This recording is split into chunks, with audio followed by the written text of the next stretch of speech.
But I think the main things is at the end of the day, volleyball is volleyball. It's in the same 9x9 court, and the rules are the same. So we. Is that on the back of your shirt? Yeah, it's on the back of the shirt. Beauty. A little free shout out for you. And it doesn't matter who's on the other side of the net. You need to still execute to the best of your ability. Execute to the best of your abilities. You want a chance to win. Right. That's right. That's exactly what you have to do, Brett Walsh. Welcome back, boys and girls, to the 81 square meters of the best volleyball coverage on the internet. This is the 9x9. It is Tuesday, January 21st, 2025, episode 141. Crazy. I know, right? My name is Rob St. Clair. Live started the show Chicago. in 2021. Yes, we did. That was 3+ years ago. We've been doing this for a minute. Yeah, my name is Rob St. Clair, live from Chicago. That is Everett Delorme, live from Toronto. It is cold. It is really, really cold. Frigid. It is, frigid. 0 or below in both freedom units and bullshit. It's minus 20. Units. It's yeah, minus 20. It's minus. How about the everywhere 18 in the world? It's minus 18 in your fake units where I am. So it's cold. But what warms my heart, Everett, what warms my heart is talking about volleyball with you and these beautiful people. And we've got some very interesting news to get to on this show. It's a spicy week. So much. Literally, there's so much that has gone down in the past little bit in the volleyball world. We had people calling for an emergency episode, right? We did. That's how. And you know what, Rob? That also wasn't a ridiculous thought, too. No, it wasn't. There was a moment in my head where I was just like, do we? I was like in the middle of flying down to Texas for the event I was at this weekend. Otherwise, I would have definitely considered an emergency episode because there's big news in both of our countries. We're going to start with yours. Piece of news number 1. Volleyball Canada has hired Giovanni Guidetti, most recently of Serbia, formerly of Turkiye, currently of Vakifbank. Giovanni Guidetti is the new women's national team head coach for Team Canada. This is interesting because Team Canada already had a head coach. The men's position is still open. The women's position was not open, and they went out and got Giovanni Guidetti anyway. Previous head coach Shannon Windsor has been relocated to some other position called Director of the Women's Indoor High Performance Program for Volleyball Canada. Okay, Giovanni Guidetti is the new head coach. Everett Delorme, this is your country, this is your program. You know a lot about this. I'm going to open the floor to you to go wherever you are allowed to go with this discussion. What do you think about Volleyball Canada making this move? I think it was needed. And be perfectly honest, like let's back it up here. Let's be completely transparent that Shannon Windsor was already announced to come back. And this is great job by Volleyball Canada here, because they announced earlier in the fall that both national team coaches would be coming back. Both Samuel Vulo and Shannon Windsor are going to be coming back. 0 for 2, swinging a miss. We've got our guys locked in. Don't worry, 2028, we're coming at you, ready to go. Woohoo! Right? So, awesome. Yeah. Just like pretty much par for the course on that one, guys? Good job. Great going over there. Now, whereas the Samovuo one did kind of catch me a little bit off guard, this one does, but not for the same reasons. This is one that this is a move that I definitely deem necessary after having talked to a few of the athletes after this summer, having talked to a few of the players after the year, after having not qualified for the Olympics. And I think I gained a lot more perspective, let's say, in doing that. And that I do think that this was, like, once again, Shannon Windsor was named as the head coach of this team and of this program, right? So something had to have happened between then and now to have changed that. Now I know exactly what that was. I'm very aware of everything that has gone down. My abilities to say things without getting in a lot of trouble, though, is not really there. So I'm just going to say it that I think that last year I maybe had a bit of a rose-colored veil over my eyes, if that's a proper saying, just because, especially when it comes to the women's team, I don't have as many like close contacts with women's team as I do with the men's team, just due to proximity. And what, I looking from the outside thought that the job done by the coaching staff in general was phenomenal. It was maybe one of the reasons why that we were just outside of the Olympics. And then maybe after having learn some things and hearing some people's opinions. And I also think that that's one thing too, is that like I am biased off of other people's opinions through this. So that's like something to take into account too. But yeah, based off other people's opinions, that is now on my own. I kind of wonder if there was someone different in the role, what would have been. I think that this is something that is absolutely necessary. And yeah, in my opinion, changing her to the high performance director of the program is a bit of a compromise, let's say, on the part of Volleyball Canada. I think that's well said. I was thinking about how to word that. I think that this is a successful maneuvering of what seems to be a tough situation for Volleyball Canada, and you land with a guy in Giovanni Guidetti, who I want to hear your take on in a minute. But moving Shannon Windsor to another role within the program seems to have, let's just say, it probably worked out as best as it could for all parties. Is that fair? I think for some parties better than others. Okay. I think that there's one side of the whole equation that is still very wary of everything. But yeah, like I also, based off some conversations that I had today too, like about it. We'll have to see. I mean, I do think that Rob, as this was unfolding, I was messaging you, and it was literally like you said, I had one of the best text sequences that I've ever that you've ever had. Literally, as I was finding out all these details, but I will. How much of this am I allowed to say? I'm going to look back and see it. This was really, really funny. I'm pretty sure it was. There's no context. This was on. So Volleyball Canada announced the hire today. Today, January 21st. This was Thursday that Everett and I were having this exchange, which is the same day that some more crazy news broke in the United States about volleyball. We'll talk about that in a minute. You said my sources are confirming Giovanni Guidetti. I said, awesome. I think that's a really good hire. You said, I'm flabbergasted by the competency of Volleyball Canada right now. Never mind, LOL. I take that back.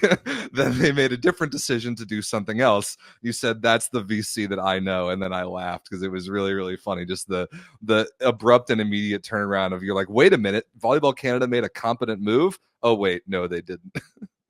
It's really fun. I mean, I will take that back somewhat, that I think in hiring Giovanni Guidetti is an absolute competent move. For sure.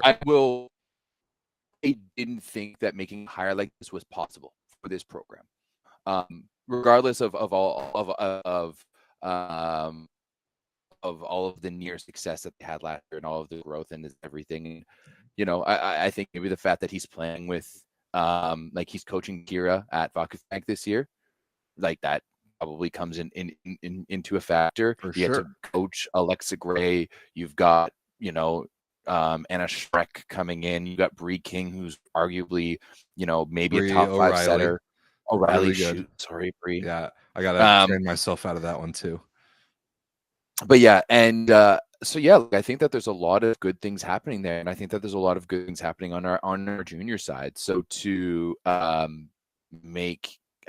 someone of Guidetti's level of competency, a guy who's been there and won world championships and coached literally at every single of the highest levels, that's absolutely massive for us. Now, we'll have to see how it ultimately goes. Last time we had an Italian in Marcello Abbondanza in 2019, that really didn't go well.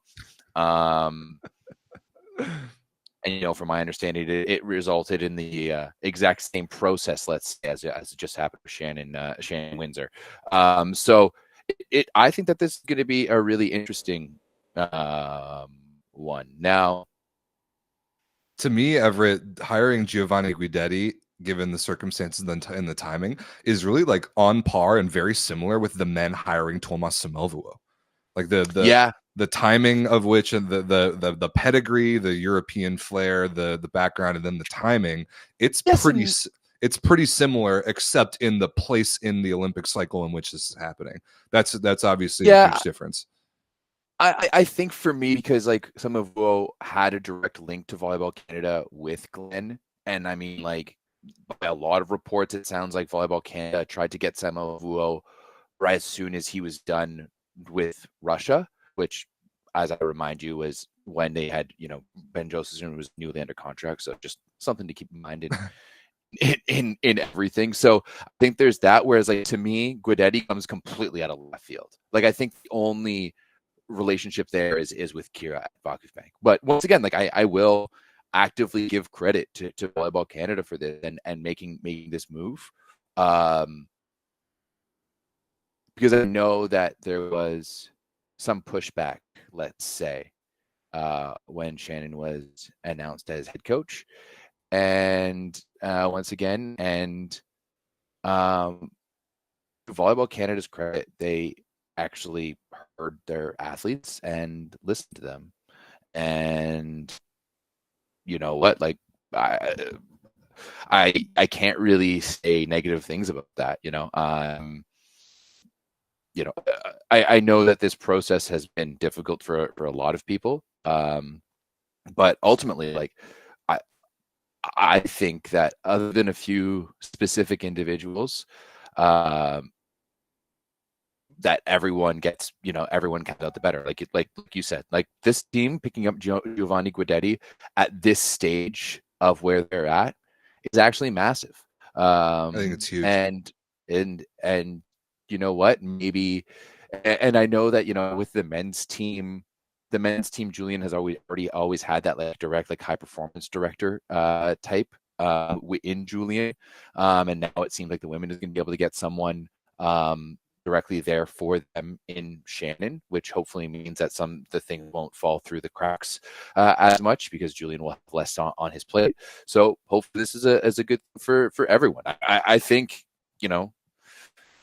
all the drama aside, which I know I'm being really, like, tongue in cheek about, but, like, that's the reality of the situation. I think that this is ultimately a good thing for this team and this program. And now, like, I was let's just say that there was a point in time where I didn't know what kind of team Volleyball Canada would have been fielding for the women at BNL. At week 1 in Ottawa might have been looking pretty stark. And now when you've got him in, and if you look at the roster that we've have and the young talent we've coming up, I absolutely think that this is a team to watch. Now, the one last thing that you have to touch on when you talk about this is the volleyball, not necessarily the Volleyball Canada, because, but the Canadian volleyball reality of having a European coach. Right. Does that last? Does that stick for a long time? That's the question. Right? Like, I think 2 years is the most that we've been able to do. Arn Ludwig was quite a bit longer with the women's team, and now he's pretty much Canadian Lupo, living in Winnipeg there. But yeah, like, when we're talking about high level coaches, we will be able to keep them for more than a couple of years. We'll see. At the very least, you've got probably a much better and more stable situation for this summer than you would have otherwise. And that's awesome, because, like you said, the women will be playing VNL at home in Ottawa in June. How long will Guidetti stick around? We'll see. But I think this is a fantastic hire for Volleyball Canada. A lot of people in the chat who are pointing out more of Guidetti's club history, obviously building VBTV into what they currently are, as his skill of building programs. I think there's definitely a difference a little bit in high-level coaches between the program builders and, like, the guys who are really good. I shouldn't say guys. The people who are really good at the first 90% of the program, and then there are people who are really good at the last 10% of the program. I think that's kind of what we talked about with Philip Blaine and Laurent Tilly for the Japanese men. this summer when that move was announced. I think Blaine is the 90% guy, and Tilly might be the last 10% guy. Guidetti is an outstanding first 90% guy. I think the federations that I do think that the federations that have expected him to really get that last 10%, I think is where some of the miscommunications have come in, especially with Serbia most recently. But Canada is not there yet to start trying to work on that last 10%. They need a lot more solid volleyball foundation, depth system, all that in the first 90%. And I think Guidetti, given the circumstances, is a great guy for that. The relationship with Kiera Van Rijk is huge. I'm looking forward to the connection with the other established pros like Bree, Alexa, Emily Maglia, for example, etc. So I think it's fantastic, and I'm excited to get to know him, especially in person. Like you talking to Guidetti in person and building that relationship, that might be like Piazza caliber of entertainment. I cannot wait for that. I mean, the only real contact we have with Guidetti, like we did see him in Austin. He was year, right? in Arlington. He was just walking around. He was pacing walking around in the in the hallways underneath of the stadium in Austin, and just hands behind his back and just kind of whistling away in his own little world. So yeah, there's Rob, there's going to be so many new coaches, like literally other than Karch, who we've talked to once, like you talked to once last year in Arlington.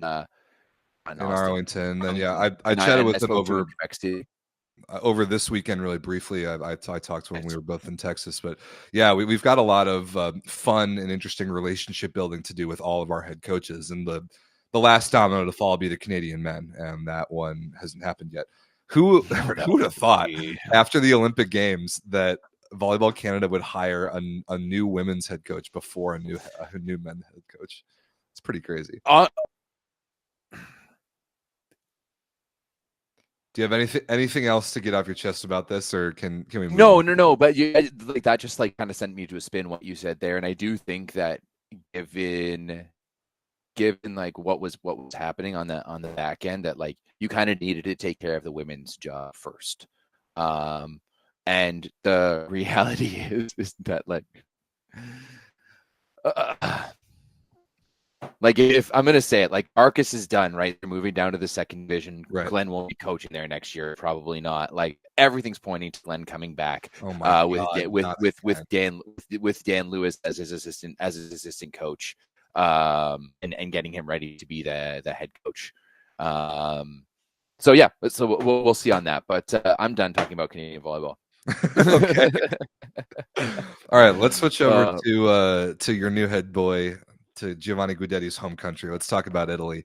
Italia. Dude, I mean, I think we said it last week. We've been saying it all season. The SuperLega has been a snooze fest until about the midway point of the year, and now it's like banger after banger after banger. Banger. Dude, look at all those five-setters this week. 4 out of 6 matches in round 17 of the men's SuperLega season. 5-set bangers.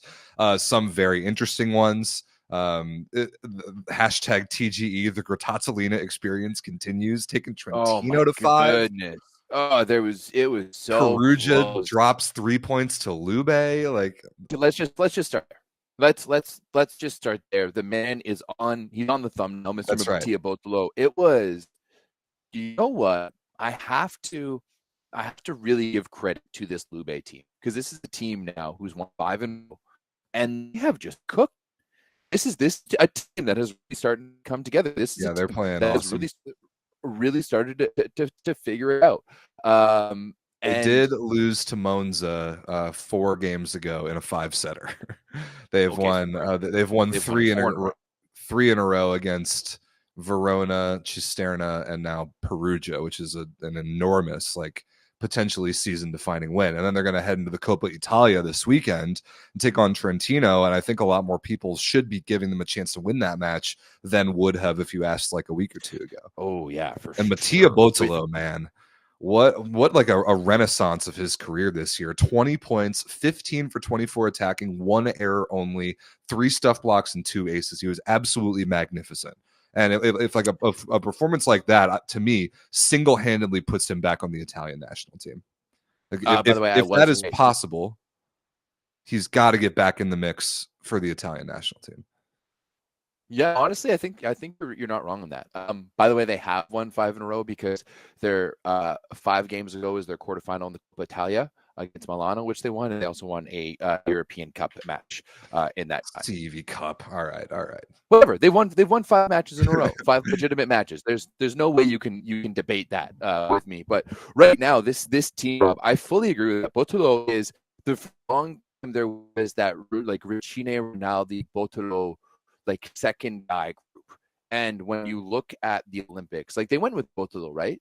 It was Poro was the third outside hitter, which was crazy because of how young he is. And I honestly don't remember who the fourth was. It was either Botolo or Recine. It may have been Rinaldi. It may have been neither of them. I honestly don't remember because whoever it was did not see the floor. I'm pulling it. But, Okay. Yeah, the way this LOVB team runs too, like when you have Leckie and Botolo out there, they just run it really, really fast. And I think the key thing to here is the confidence level of Mattia Bonifante. Bonifante has really just settled into himself, and he's really has that ability to run that offense and have some fun with it. And, obviously I don't know Botolo all that well after other than seeing him like a little bit. Obviously, I know Lepke really well, and it just looks like the vibes on that team are really, really high right now. And they've got a bunch of dudes who just like playing with each other, which is so underrated when you're at that level. It reminds me of a couple years ago when on a very different team, Mattia Botolo and Eric Lepke were the outside duo on Padova. It was either 2 or 3 years ago. It might have been Eric's first year in the Superlega. I think he went from Padova to Toronto to Monza to now LOVB. Yes. Yeah, so it was 3 full years ago. Lepke and Botolo were the outside hitters for Padova, which is a good club that always like punches above its weight class in terms of budget. And I like their play styles a lot. They're both like about the same size, about the same build. They both like the ball to the left side super fast. They're both dangerous from the service line. They're both versatile. Obviously, Lepke's got the famous off-speed game that he likes to play with, but it's a good and like fun to watch pairing.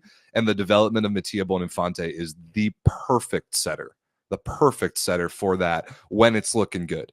And when they play at home, Everett, when they play at home in the Eurosole Forum, it looks good exclusively this year. They are undefeated in their home arena. Isn't that insane? Ooh.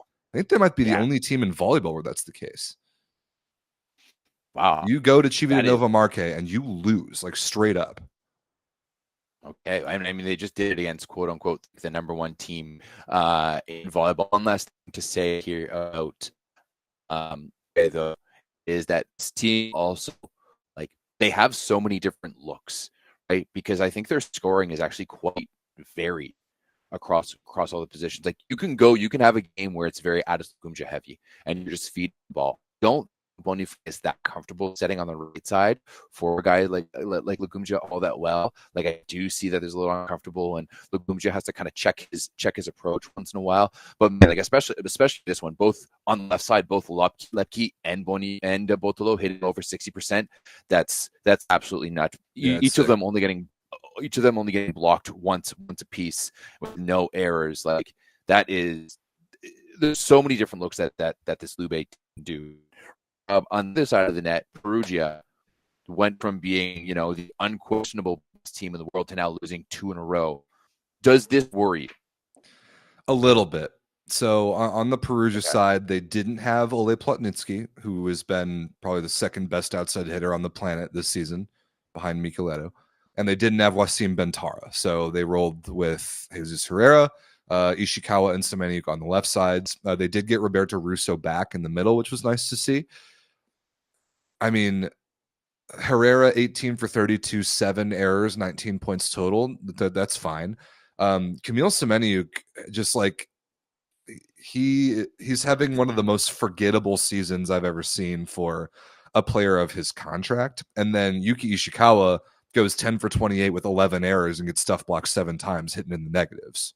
So that's probably just not going to get it done no matter who you're playing against. Also, LOVB blocked 13 balls, 13 blocks to 5, plus 12 unforced errors on the Perugia side. So another direction I kind of want to look at here is what's really going on with Simone Giannelli. is because Perugia's roster is constructed to be impervious to losing Plotnitsky and Bentara, for example. They're one of the only teams in the world that should be able to withstand that. So when a lot of your attackers and a lot of different flavors and a lot of different configurations, when a lot of your attackers aren't really doing it, a direction I think it's fair to look is at the setter. Yeah, and for me, like if you look at that connection between him and Lozère, that's exactly like you're chucking, what was it, 12 balls to Lozère, and this one Lozère was 4 of 12, getting blocked one, air one. So yeah, that's bad.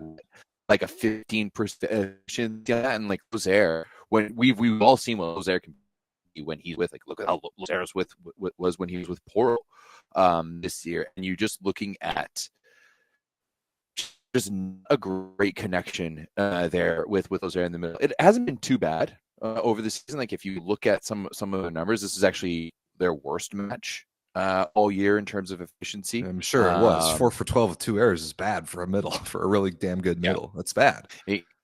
Exactly. So, but it's I don't know, man. Part of me thinks that Gianelli needs some time off, that he needs like a little bit of competition. And I just kind of that it's just always been his show. You know, he's always been the guy. And he was the downfall, you know, like when we were doing the top 10s for this year, there's some people talking about Gianelli, and I was adamant. That's completely insane. There's no way that Gianelli should have been there given his absolute fit of a breakdown at the Olympics, right? And so this is where, at the point of the season, Rob, now with these 2 straight losses, that I'm really going to start watching Perugia really closely, like especially like once we start getting into those pressure situations. And the reality is that now that they play Trento and Lube, until you get to, you know, whatever stage, until you get to like the Champions League semis. Well, that's true. What's that's coming true, up right? This weekend? Yeah, you're right. Actually, shit, I completely forgot about that. The Coppa Italia coming up this weekend. So we will. Oh wow, we will see. Before we move on this match, I insist, Ferdinando Di Giorgi, I speak directly to you. Ban Simone Gianelli from playing VNL in 2025. Do not allow him to take part in that competition. Don't do it. Like I want to see Instagram posts of Gianelli wearing a nice linen shirt, like a nice linen set, with a nice pair of brown loafers, driving a convertible down the Italian countryside, wearing a nice pair of sunglasses from Gianelli. And trust me, it's not because I think he's shit. It's because I think this man needs, like, he just needs to relax a little bit. Absolutely. He just needs to not be the guy for Italy and the guy for Perugia. Like, he carries a lot on his back. So you know what? I have no idea about his marital status. If he doesn't have a beautiful partner, I'm sure he has the ability to find a beautiful partner and spend some time with. You know, take the VNL off. That's all we're saying. Please take the VNL off. Yeah. And let's give Spertoli a chance. That's the big thing here, and we've talked about it so much. Just give the man. Well, let's talk about Spertoli's team. Let's talk about Trentino getting pushed to 5 somehow. Cinco. Tazzolina, man. No, not somehow. We're in like this, bro. This is like Linsanity moments, right here. It basically is. It basically is. Like every year, there's always something that's a rumbling in one of these leagues where there's a team that comes together at the right time and the right way to make an incredible run. Like remember, year it was Monza. Last year it was Monza. 3 years ago it was Vibo Valencia. This year it's hashtag TGE, the Grotazzolina experience. And the fun part about hashtag TGE is that it's a different guy on any given day. That's the fun part. Because when we were talking about him last week, it was Gabriel Svanciga, the Croatian kid. This time it's Georgi Tatarov on the left side.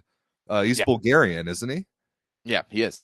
And so dropping 22 points on 18 for 33, and his reception wasn't good, but it didn't matter because he was tearing the cover off the ball. And then you got one of the most classic Dusan Petkovic stat lines of all time.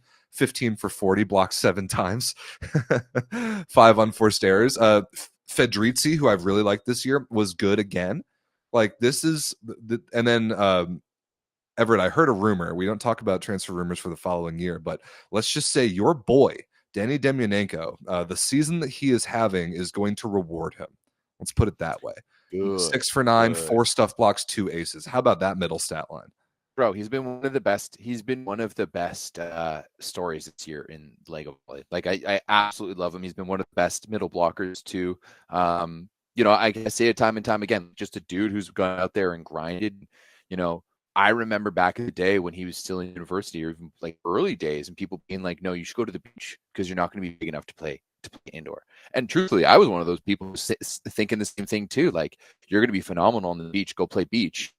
And here he is, and it's really just a testament to all his hard work. Well said. We love Danny.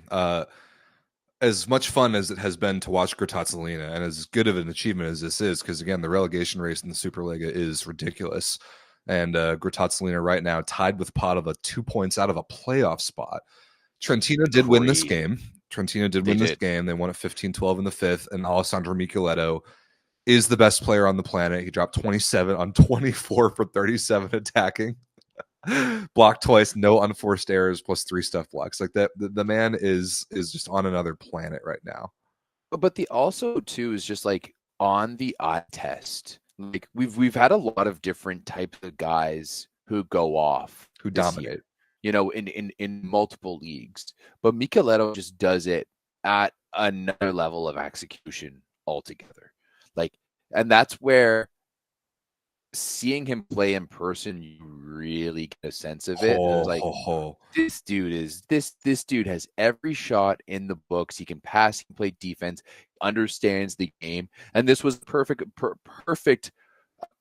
show of that.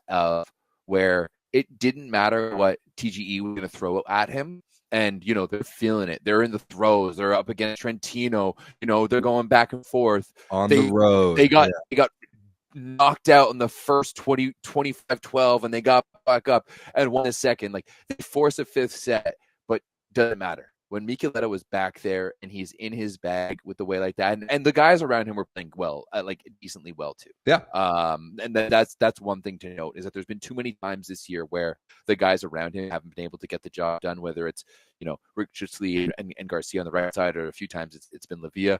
He had that support there, and when he gets into that mode, Rob, I don't know if there's really a way to stop him. There isn't. Because there is not. Because especially I did feel like this is a different situation too, where he just fully knows I'm better than every single one player on the other side of the net. So that I know that I can operate at my level here for the past the next 15 points. If I can operate at 90% of my level, I'm going to be able to go out and get the job done. And that's what it felt like to me in the fifth set altogether. That he was just you know what, boys, let me take care of it. Here we go. Yeah, I absolutely love what you said about the different level of execution that he operates on. And it's difficult to describe what that feels like until you see him in person. And we got to do that at VNL last year. Oh my God, y'all. The things that he and only he on planet Earth are capable of, the contact point, the range, the blocking ability is something that we don't really talk about him that much. He's probably the best wing blocker on the planet. The 5-phase contribution, what he's able to do, and then how dependable he is when a team's back is against the wall. It's really something else. So Gratazzolina, I think both teams probably hold their heads decently high after this game, because Gratazzolina goes on the road to the defending Champions League champions and takes a point in the standings. So honestly, good for them. Another thing I wanted to point out here, while our new friend Bela Barta, there we go, not very good on offense, 0% efficiency, but a nearly the record, at least for the season. Has anyone gotten to double digits? He had 9 stuff blocks. Nine stuff blocks. That's disgusting. It's gross. That was a lot. That's a lot by Bart. Then you know what? He's just a lot of man.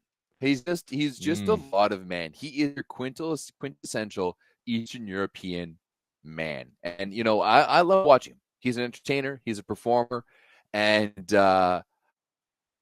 honestly, I half expect him sometimes, like I was watching him on Sunday, and I was half expecting him to land from a block at one point and give like the good old WWE like suck it, like like come down and like suck it. Like I'm just waiting for him to do that, because I feel like it would be his within his character from the 2 matches I've watched him in.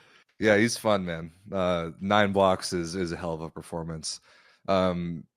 Kamil Rychlitsky, sorry, Tricycle Man, typical NPC sort of stat line, 14 for 29, 5 errors, whatever. Lavia was good this game. Honestly, like statistically, other than like Trentino not serving the ball very well, they had 17 stuff blocks. There's honestly no reason why they should not have won this game faster. It's inflated by the 25-12 first set, but I come away from this match like still very much enjoying the Grottazzolina experience. Hey, they're fun. If you're TGE right now, you're going into that dressing room and you're like, boys, like we had Hell them yeah. on the ropes. Like this is a momentum booster for sure. Like you go back into the gym Monday morning, maybe you have Monday morning off, but like you go back into the gym next thing and you guys are ready to go, because like going to 5 toe-to-toe with one of the best teams in the world, one of the best players in the world, like that's a massive thing for Grottazzolina. They have a mini bye this weekend too. No matches this weekend because of the Coppa Italia. So next up, Grottazzolina takes on Milano, then Perugia. So a couple interesting games coming down the pipeline there. Speaking of Milano, they beat Piacenza in 5, 15-9 in the 5th, and it wasn't even just a Ferry Reggers show. Actually, Yassin Luati with 20 points in this match. Yeah, it was. You know what? I actually enjoyed watching Milano play in this one. They really spread the ball out quite nicely, and yeah, it was a good job by the. That's not the right stat sheet that I want. No wonder. Got a pretty good Yuri Romano game. It's the opposite position for Piacenza is a very interesting just phenomenon right now, because it's really like it's a what have you done for me lately thing, and like Anastasi, the stooge that he is, but I think he's kind of doing the right thing here. You roll with whoever played the best the most recently between Romano and Bovalenta. You roll with that guy until he starts to play like garbage, and then you swap him out. And this one, Romano 22 for 37, 6 errors. That's pretty darn good. Plus 3 aces and a block. So maybe they can get some consistency there. I doubt it, but maybe. Yeah, I mean this one too. Milano pulling off the reverse sweep, all off the back of Otsuka. Coming in place of Matej Kaczynski. He came in off the bench, started sets 3, 4, and 5. Went 10 for 16. Not too 10 bad. for 16, no errors is outstanding. It's really, really good. The other thing to point out here is look at the serving numbers. 12 aces to 22 errors for Milano in 5 sets. Better than 1-to-2 ace to error ratio. 5 for Paolo Porro. Ooh, man, he has such a good snap. He's just a volleyball player, right? Good 5 for Porro, 4 for Reggers, and 3 for your boy Jordan Schnitzer. So very good serving performance by Milano. I didn't watch any Bible College. Let's go. I didn't watch any of this game, but I'm sure it was pretty entertaining. The reverse sweep is always a fun thing. I did watch a little bit of it, especially at the beginning, but then I flipped over to all of the other 5th set madness that was going on. Speaking of 5-setters, yuck. We called it on last week's show, Everett. Monza, who has been in an absolute freefall. They were about to play Toronto, and we called it a must-win, and they did not. They lose to Toronto on the road in 5. They were up. Monza was up 2-1 in this game. Really, really, really, really bad. Really bad all the way around. But you did have the return of the one and the only, the best hair in the league, Mr. Filippo Lanza. 28 for 44, 30 points in this win here for Toronto, pushing them past Monza. How are you going to allow, in the year of our Lord 2025, how are you going to allow Filippo Lanza to drop 30 on you? Monza, shame on you. What are we doing? What year is this? Like, what world are we living in? It's crazy. The one solace that I have watching Monza play this year is that Arthur Schwartz has been a consistent bright spot. It's 22. He has been a consistent bright spot, and now I don't know if this is breaking news, but I know for a fact that Schwartz will not be playing for Team Canada this summer. He will not be playing VNL. I doubt he'll even play World Championships. I know this is something he told me that we're outside of local around the fire back in June last year. So, fair enough. Sorry, Arthur, if I'm breaking news for you, but I think there will be a lot of people, a lot of guys are going to take next summer off. But like, you know what? I just love to see him out there balling. Go put some balls away, have a summer off, go get a nice little. Hopefully, you can get a nice little contract for yourself next year. But for sure, Monza's back to major problems because Osmani Wantarena got hurt in this game. They then had to send Taylor Averill to the bench to comply with the foreigner limit, and they are a dumpster fire. Monza is a dumpster fire, and they play Padova and Verona their next 2 games. How many points behind are they in the standings? They are 3 points. They're in dead last, Everett, by 3 points. They're dead last to Toronto, who they just played and lost to. Like that. Yeah, the R word is very real. It's very real. It is so real that their president is asking the league to. Well, he's apparently not, but there's been sources saying that he's been asking the league to like basically take away relegation this year. And he went out and did this whole thing and says, no, I didn't say that. But yeah. Yikes. If Monza gets relegated and they want to stay, they'll have to buy their spot off of somebody else. Kind of like, didn't Castle Maggiore in the women's league sell their Division 1 spot and drop down last year? I think they might have. Anyway, Monza's bad. They're painful to watch, and they just lost their first Champions League game. So that little fun fact no longer applies. Verona donged Modena. I didn't watch this game. Looks like Keita was good and Mozic was good. I just don't think that in any situation like this, Modena has any horses to be able to run with the likes of. Oh, wait a minute. Namori Keita played left side. That is an interesting development. Oh yeah, I did see that Mads Kid Jensen played on the right. But why? Why? There's no way that Mads Kid Jensen on the right side is a better option than putting Keita over there where he belongs and playing Francesco Sani. There's no way that's a better option than that. Plus, Sani counts as Italian. That's crazy to me. I did like, you see Daddy Stankovic with that nectar set in the third, and that buttery, awesome back set to Vucega. That was sick. Hell yeah, Daddy. That was nice from his knees, too. Yeah, you put the man in there, and all he does is make plays. Oh, what a hero. Awesome. We went different directions on that one.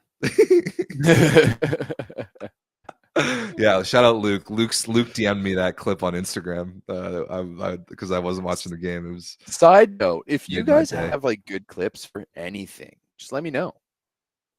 True, yeah. Maybe we need to set up like a Discord, like a tab or like a thread. Maybe we need a thread for just clips for matches. Yeah, we do, because friendly reminder that Everett has that ability now. But they've got to be extra sweet in order for them to be tag worthy in the Discord. Like, for example, Daddy backsetting a ball from his knees. That definitely qualifies. Did you watch Padova beat Cisterna in 5 at all? Do you have any takes about that? No, I do not. Nothing. I have not. I did not touch that one at all. No, so good job, Padova. Yep. You want to move her along? Yeah, let's move her along. Quick Coppa Italia preview for this weekend. Going to be some fun games. Saturday, Perugia takes on Verona, and LOVB takes on Trentino in the semis. Then the final will be on Sunday. Everett, what are your picks? How do you see this going? I'm going to go Perugia beats Verona in 5. Oh.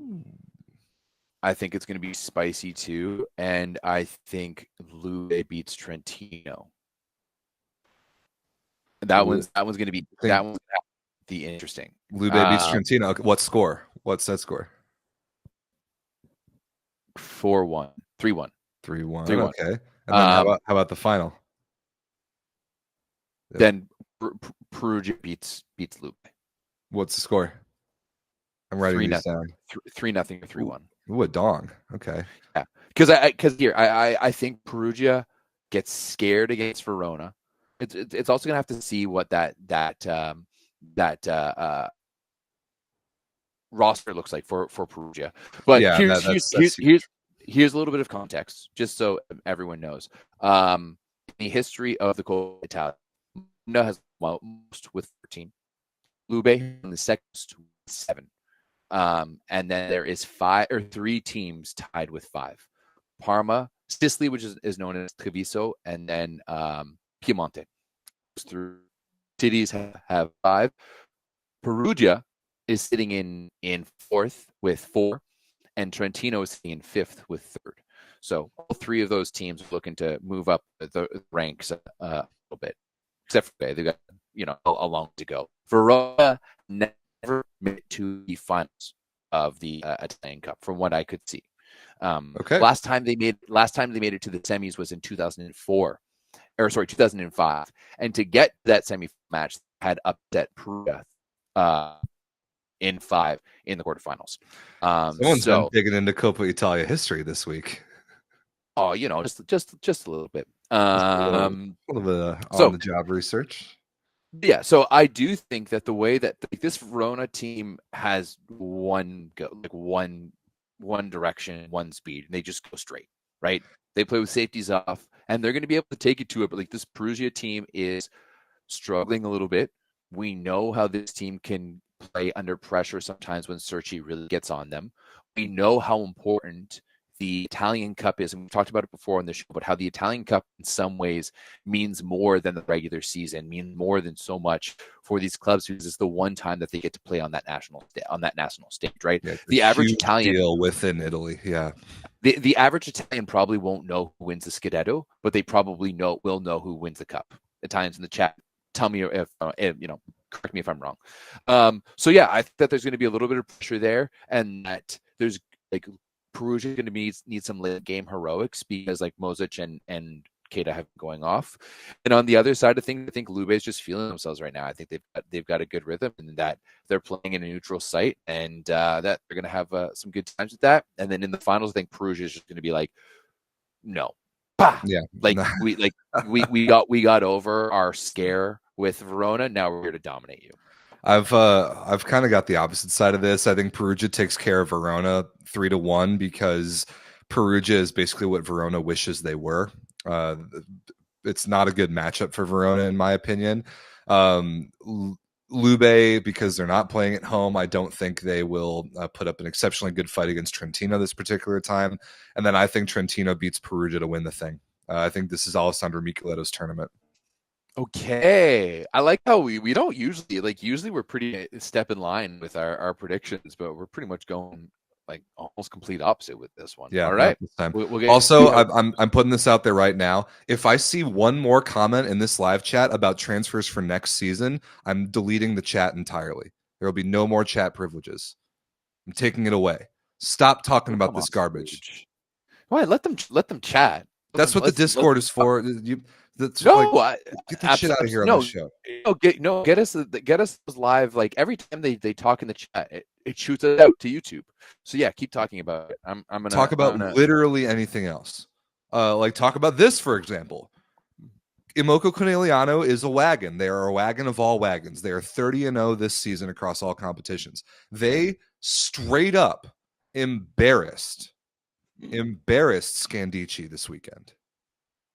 Embarrassed them. 3-dong, 21-14-13. What are we even talking about here? Rob, when we started doing this show, Conegliano was on an epic win streak. Yeah, 3 years ago they won 80 something. How long did that go? Long time. It was almost 2 full seasons. So right now they're 34 matches. Last time they lost a match was game 1 of the Scudetto finals last year against Scandicci. To Scandicci, that's right.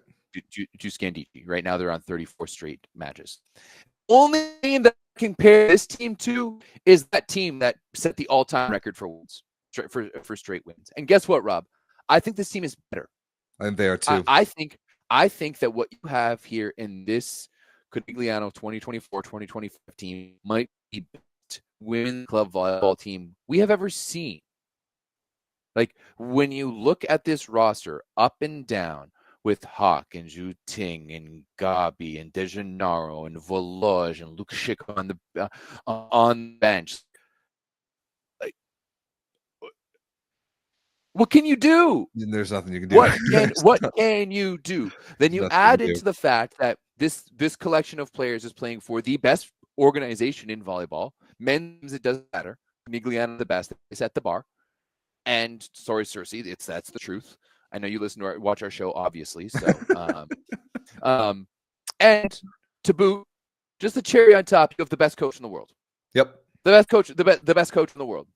So you literally only have the cream of the crop, and it's going to take something catastrophic. Berkay, you are wrong. The Infinity Gauntlet Vakif Bank team is not as good as this Conegliano team. No. It's not. This Conegliano team is the best club volleyball team, men's or women's, that I have ever seen. What year is that? It was 21, I think, when it was Hawks last season there, maybe. I don't remember exactly. Maybe this is something to dig into on our next show. But this is, Berkay, get out of here. This Conegliano team is straight up unstoppable. They are the best team that I personally have ever seen. Gabi Guimarães and Zhu Ting combined, Everett, 12 for 20 and 14 for 24, 0 errors. I'm sorry. You're going to compare Kanchu Ojbai to Joanna Voloj? Yeah, get out of here. Their outside crew, Gabi Guimarães, yeah. Then it's Michelle Bark-Hatchley, Daria Chebigiolu, and then Kubra Akman. Yeah, no, sorry. Barch, I loved. Barch was outstanding, and she was great, and they won 5 trophies. She's no Zhu Ting. No. Voloj and Jansu Uzbai are not even in the same conversation. Neither is De Gennaro and whatever libero they had at the time. Probably Aicha Aikach. Aikach, yeah. No, not even a conversation. The Simoko team is better, and Sarah Farr is just as good as Zara Gunesh and Chiaka Bogu from that team. Just as good. Yeah. The Simoko team is unbelievable. They're so good. And Scandicci, unfortunately, they have one player, and Conegliano knows about that one player, and they shut down Ekaterina Antropova to the tune of 10 for 35 with 9 errors. Plus, Camila Mingardi is playing on the left side where she does not even close to belong. She hit negative and got ace 5 times. So this is not even competitive. The other thing about this, Everett, is that there is no way you can convince me that it's not mental when it comes to other Italian teams playing against Conegliano. Other Italian teams go to play against Conegliano no matter what gym it is, no matter where, because this was in Scandicci's home place near Florence. There is a massive mental block in the form of Imoko Conegliano right now, and I truly do not know how a team is capable of getting over it. Also, they have Nemani Seki as their backup setter. So, like, it's a perfect volleyball team. It's literally perfect. I almost think like this. Okay, it's maybe a little bit far, but like, bro, this bench would compete with most teams in the. It would. It would. This bench would make the playoffs. I think we said the same thing about Perugia like 2 years ago or whatever when they moved to Milano. That team was so good on paper. Like that bench would have made the playoffs in the Superlega. 100% true. This Conegliano team. Also, like, when you look at when you open the two things in Volleybox 2, there's 5 players on this roster who are top 100 players all time on Volleybox. That's I don't know how much stock I put in that. Berkay, what is he still going? What Turkish drugs are you on that you don't think Joanna Voloj is head and shoulders better than Jansu Uzbai? Jansu Uzbai isn't even your best setter. That's 100% the case. Like, what are we talking about? Get this Turkish garbage out of here. Conegliano is a wagon. I don't see a way for anybody to beat them except themselves, and that I think. No, I'm gonna lose that bet really bad. Yeah, perhaps. Before we move on to talk about Champions League, a couple quick things. The first is you need a VBTV subscription. You should get one right now, and you should try the code VS10 in order to get 10% off. I truthfully don't know if this still works, but we hope that it does, and you should try it either way because you need this to watch all the games that we're talking about, especially like Coppa Italia is there. That's like straight up must watch this weekend. You have to watch those games. So you can do so on VBTV. The other thing that we, of course, have to remind you about is Daddy. Papa. Pa pa pa pa. Oh. Ah. Daddy Stankovic. He's the best, and I like to hide him somewhere in every show. And that brings us to the Where's Daddy segment. You all keep an eye out for where Daddy appears, and you comment the timestamp of where he shows up in the main YouTube comments after the show's over, and you get a shout out the following week. So last Rob. Yes. Guy, shut up. I'm about to mute you out of the chat. Last week, leading into the show, you told me that this might be one of your best of all time. Now, I very much liked this Photoshop job that I did. Yes. Now, I will admit, I very, very rarely noticed Daddy during the show, and I didn't last week. So now I'm excited, and you hyped this up a lot for the unveiling of Daddy Stankovic's location from last week's show.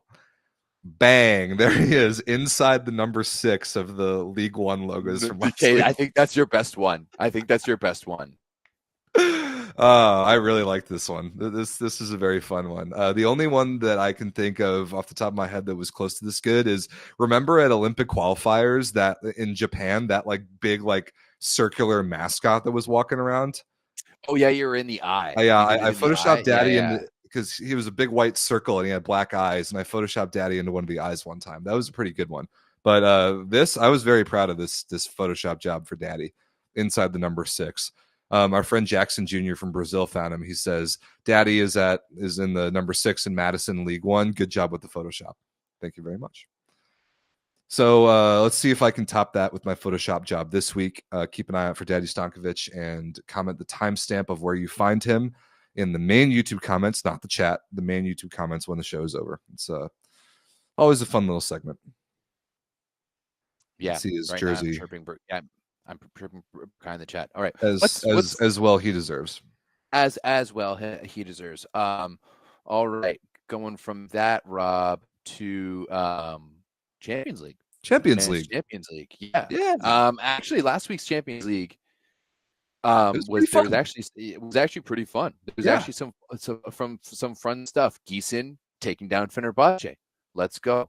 Love to see it. Hulkbank going toe-to-toe with Saint Nazaire all the way to the limit. They all on the court. Didn't matter. That was a fun match.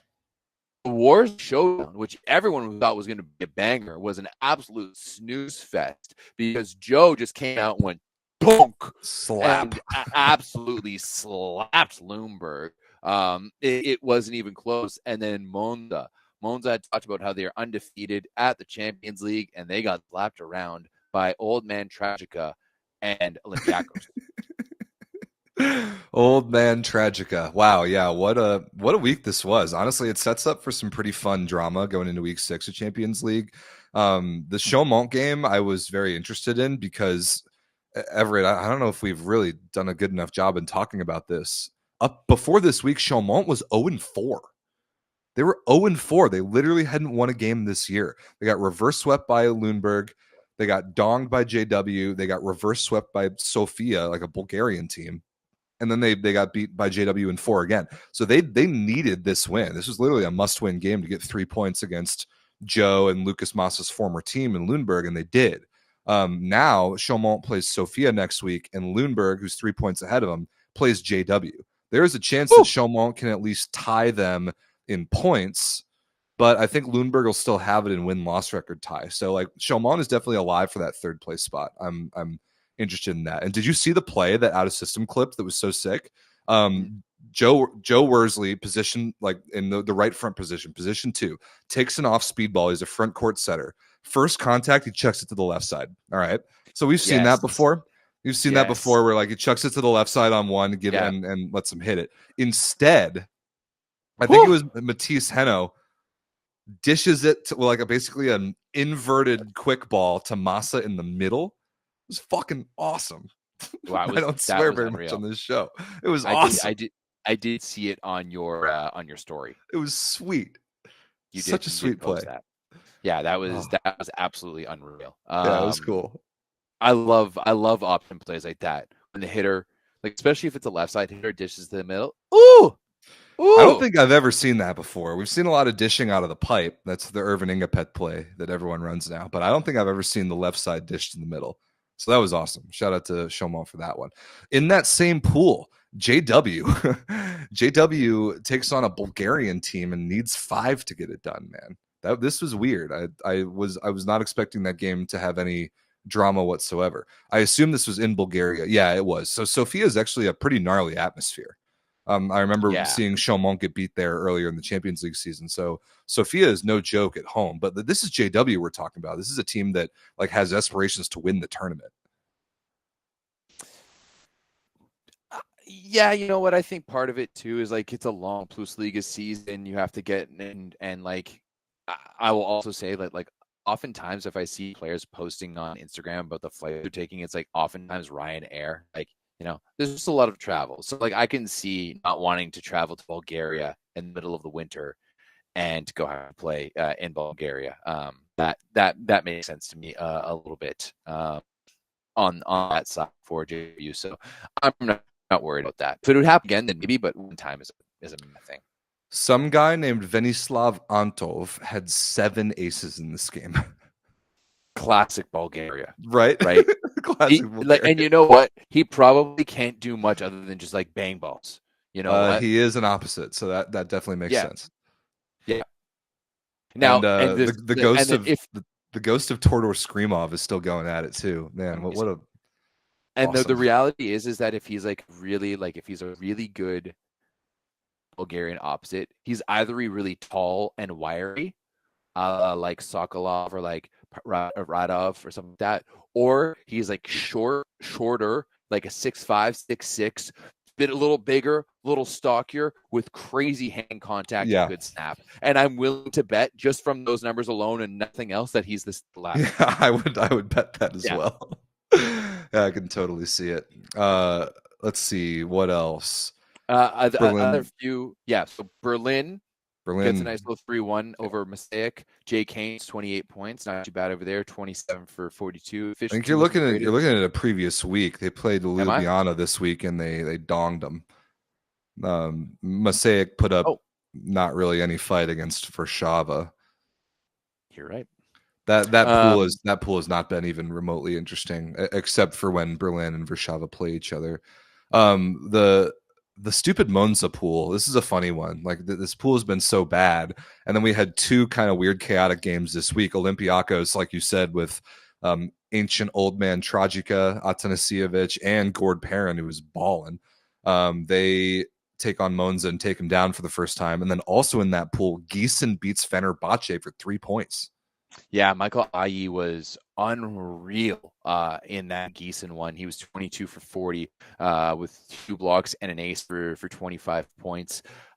Ethan Chaplin also pretty good, 11 for 19 in that one. Unfortunately, no Jory Matha. He was just coming in off the bench for Gießen. Obviously, my boy, but that's a big win there for Gießen. And then on the other side of the Olympiacos, 5 different players in double digits, Rob. Tragica can still do it sometimes. He doesn't have to set a super, like, who's their opposite? That's Atanasievich. Ancient. Okay, well, perfect. Actually, he didn't even play in this game. Wait a minute. What? Atanasievich didn't even play in this game. It's Mitar Tzurists. Oh, Mitar Tzuric. Oh my God, that's another super old guy blast from the past. Wow, I forgot about him. Okay, he was on. It might have been Trentino when they took like second in Champions League forever ago. Wow, yeah, he did play for Trentino. So like this is actually perfect because the biggest thing with Tragica that one year that he played with Perugia is he couldn't set a damn high ball. Is that you had Juan Vernon Evans and then you had Maxim Mujai, and neither one could get any swings in transition because Tragica literally could not put a high ball up high enough to sit someone who touched 12 feet. So this actually situation with a bunch of geriatrics. Sorry, Gord. Actually works really well for Tragica. Yeah, Gord's been playing great. It's fun to see him pop up in Champions League every so often and watch him play. Monza is a dumpster fire. Arthur Schwartz had a bad game. It sucks too because even when Monza in Champions League is not impaired by any foreigner limit, they still can't figure it out. What happened to Lawani? Like, where's Ibrahim Lawani? He got hurt. Yeah, he is. He got hurt again. He's gotten hurt a couple times the last few years. Okay, I don't know. He's out then. He's Like, out. if I don't know the details, but he's out for a bit. no, like he's out in terms of my like if you're going to be getting injured like this earlier in your career, you came in half one season, popped off for Toronto. That's right. Help them stay in the league, and then since then you have been able to stay healthy, and it's now a year and a half of perpetual injuries. No, you're just like you're a glass player. Yeah, it's bad. Who's that Russian guy? Poletayev. He's Poletayev, yeah, very much like Poletayev, or maybe Tommaso Stefani, or an opposite like that just can't stay healthy. Halkbank Saint Nazaire was the other game that I watched most of that was good. Yoandy Leal's Halkbank debut, came off the bench and dropped 21. It was pretty slick. Looked pretty decent doing so too. 5 aces, 15 for 24. Schultz dropped 25. Saint Nazaire is solid, man. I would have loved to see last year's Saint Nazaire team play Champions League. They're definitely not like built quite the same way. Jordan Canham actually started this game and played really well. I'm sure you'd like to see that. I did. He was just super steady for them in this one, which I absolutely loved. And then 14 for 25 with 4 errors is a nice game. Yes. Yeah. So it was a very good like textbook Jordan Canham game. Yeah. I absolutely loved it. Spencer Helder too, man. That dude. He's the lefty middle, isn't he? He's got to go to Poland or Italy. Like he's awesome. He has got to go to Poland. I see him more as a Poland guy because I don't know if he's quite polished enough to be in Italy. Right, like you have to be quite polished to play. He's a left-handed middle. I don't think that those leagues are ready for a left-handed middle. I think France is the perfect place for him. Bro, no, give him put him on like a lower level, put him on like a Shuvalki. Like that's the type. Put of him with Matias Sanchez. Ooh, or like a Josh Iniga. Ooh, that would okay. You might have sold me there. You might have sold me. Yeah, you know what? I think like get him with a rhythm setter. Anyone be it Gianelli. Anyone be it Gianelli. Yeah, no chance. Like, Spencer Helder and DeCecco would actually be sick. Mudna, go make it happen. There's a lefty middle that plays in the VLA. Shout out Ryan Thomas. I'd literally never seen one before, and he basically runs gap balls like 31s. He runs them off of 1 foot like a front slide. And then he'll run like back ones off of 2 feet with his left hand like right behind the setter. It's pretty weird. But I love it. Sick. It is sick. At 15U nationals, I had to play against Saint Jérôme, and they had Kevin Coulombe, who was lefty middle, and it was so like you would go up and you would line up with his right shoulder, completely forgetting, and then he would just crush a ball by you with his left, and you're like, "What is going on? What just happened?" Oh, y'all have no idea how weird it is to block against. I mean, I'm sure they do. We're talking volleyball players mostly. I'd say most of our viewers, they know volleyball, but I don't know how many of them actually played. You and I both played the middle blocker position. Somebody coming at you with like hitting left-handed balls in the middle is weird. Yeah, it is. There was one time we played at the Penn State tournament. We played against like Mizuno East, and they were supposed to be like the number 1 rivals in our pool, and they had a lefty middle, and he got set 3 times in a row, and I blocked him 3 times in a row, and that was it. But he wasn't. he was like one of a really awkward lefty middle. He was like a big black guy. He had a bad approach, and in warm up, he would literally like just 2 foot in and just bounce balls straight down. But like he needed such a high ball, and he liked a tight ball too. So it was literally like setting into my hands. It was so easy. Those are fun. Those are fun stuff blocks. That's a fun tangent. There's a little bit of drama in this Champions League as far as who advances. I haven't done any of the math. I think like next week's show before week 6, I will have a better handle on like if there's any specific matches to watch in week 6 that'll be dramatic like for advancement. But this was a fun week of Champions League. It kind of got me back excited about this competition again. And in a similar vein, Everett, week 6 of the women's side this week. What I love that the CV does with week 6, like the last week of the Champions League pool play every year, is they play all 10 games on the same day. So tomorrow is going to be a massive day for the women. They're all 10 games are going on. The big one, obviously, is the Vakifbank Malonza rematch. Huge game. It's in Italy this time. If you remember, Vakifbank donged them the last time they played in Turkiye earlier this season, and it was not pretty. Malonza was not good. That was like they had just gotten Paula Egonu back, and like they just like they hadn't figured it out. And I'm very excited to see them play this time. You see Marina Markova there in the picture. She's been balling out. Kira Van Rijk with a chance to make some noise. So this one is a must watch. I think it's 3 p.m. Eastern is that game? 2 p.m. Eastern, sorry.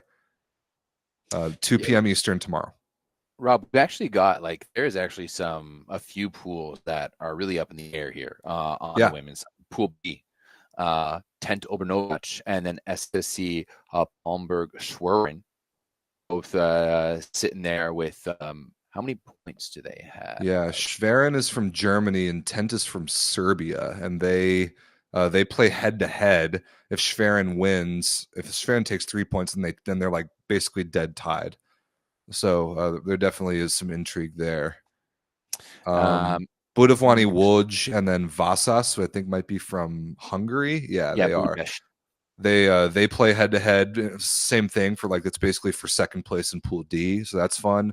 And then Stuttgart and Bielsko-Biała are dead tied in Pool E going into the week for second. The problem is that Bielsko-Biała plays Scandicci, and Stuttgart plays some team called Voluntari from Romania.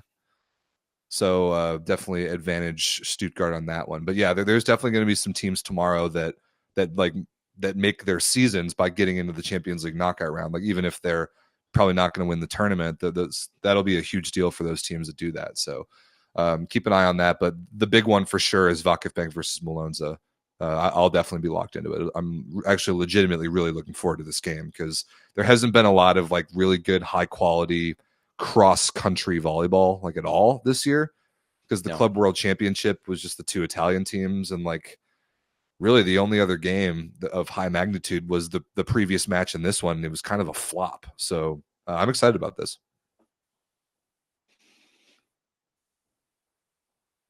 Anything else? Sorry, I'm just getting chirped in the Discord. Rod, tell me, I corrected myself right after I said that. Shush. No, let's move on. I'm stoked to just plug in tomorrow and watch all this women's Champions League. That's awesome. Let's move on now to the PlusLiga. Indeed. Can't believe it took us this long here to get to the PlusLiga, and the PlusLiga where things are getting a little spicy. Zavierci was riding a nice little win streak. They were looking real good. What happened? They got beat by Norvid. They got beat by Robin Hood. Robin Hood strikes again. Norvid with a 40-plus-year-old setter. Apparently, Łukasz Shigadło was good to go and play in this game, and he was. Yep. And he steals a game from one of the best teams in volleyball. It's pretty fun. Bartosz Kwolek was very bad, very very bad. He was battling an infection. Okay, that definitely tracks, but at that point, don't play him, man. That's Patrick Waba is a very capable third outside hitter. 100%. Yeah, I absolutely agree. But also Abadapur I thought was really good. His efficiency wasn't great, but he really stood up. Was it on 5 block touches, but still got 2 blocks as well, and 2 aces for 20 points for Czestochowa. But Patrick Andrew just continues to be the best offensive firepower in the PlusLiga, bar none. 26 points on 43% efficiency, man, plus 3 aces. The dude is really putting together something special. I mean, a lot of guys who start off with unbelievable October, November, or maybe even December, like a Namori Keita, for example, it's just really, really difficult to sustain that. It's rare to sustain that, and Indra has, and it's fun. And if they're able to get Quinn Isaacson back by the time that they play in the Polish Cup in a couple weeks, that team is, I mean, they've been entertaining and fun all year, but they elevate themselves to being straight up scary in that competition. Yeah, we'll have to see, because once again, you often see this teams where a key guy is out and everyone else just does a little bit more to be able to get by. On the Zavierci side of things, I'm not too worried. If I'm them, I just think that this is one match, and that we've seen how close the PlusLiga can be. Patrick Laba came in, and I mean, this is the thing, is that they didn't even start him to the 5th set. but he was just struggling all the entire time coming in off the bench for Kolek. Like this one just seemed to me like mismanagement on the part of what's his face? Winiarski coaches them. Yeah. Yeah, I think that could have been handled a little better. If Kolek was really like that ill, probably should never have even dressed. Like he was 3 for 14 with mom's efficiency. It's really bad. So like that can't happen. You got to prepare ahead of time. Tell Waba he's getting the start. He would prepare and play differently, I expect. And whatever. Yeah, Xavierci is going to be fine. Kupram beat Stalnissa in 5. There are a lot of 5-setters this week, man. I didn't watch any of that game. I assume Chizoba did a lot of heavy lifting. Yep, 23. Nice game from him. I will say, I don't know why David Dulski didn't really play in this game, but I have been, like, the couple Stalnissa games that I've watched this year, I haven't been thrilled with what I've seen from David Dulski. I was very high on him in the preseason. I thought that he was a guy that could keep that team like in maybe the playoff conversation, and that just has not been the case. No, I honestly, I don't see it with him. You know, I really don't. I just think that he's big. He doesn't move particularly fast. He doesn't have a particularly good arm. He doesn't have jump very well. He doesn't have superb vision. Like, he just doesn't really. There's nothing about him that has, like, there's an intangible there. You know, like he doesning seem to be like extremely hard worker when I watch him in a match. Like, he's not super passionate. Like, he's just missing something for him to be amongst the not even the elite, but even like just the really good. Yeah, I mean, that's fair. I mean, I'm more interested in the tangibles because I think he has them, and I think he's a really good prospect, but hasn't quite developed at the pace that maybe I was hoping in the preseason. Zaxa beat Skra in 5. Nice game there. This one I did watch a little bit of and was actually really fun to watch. Dude, Zaxa was thin. What'd they dress? They dressed 10 guys in this game? Yeah. What happened? Yeah, I honestly don't know. They must be hit with some sickness or something right now, because that is wild when you look at how small their stat sheet is here. But man, Bartosz Czurek, 20 for 35, only 1 error. That is absolutely disgusting. What year is it? Yeah, Rafa Shimura also helping out. He was 14 for 28 with 3 blocks and 3 aces, also adding 10 digs, leading his team defensively as well as offensively too. So I really like watching this Zaxa game. Like, even like you guys like Poreba out there contributing 5 blocks for the big man in the middle. Igor Gabelny was good too. Like, everyone is contributing on this team. 9 aces and only 18 errors. Excellent. That's a really, really good ratio. Who else do you have to shout out, Everett? Look at the stat line. Oh man, David Smith, the ageless one. Look, I've brought this up before, but after what was it, like the 2021 Champions League, and I was like, this guy's going to play the Olympics and be done. Like, he's had a really good career. Like, for David Smith, like, great job. And then he's just had a resurgence. Even like, I wasn't expecting him to come back from this injury all that good, but he was clearly fantastic in this game. 9 for 12, a block, and 4 aces.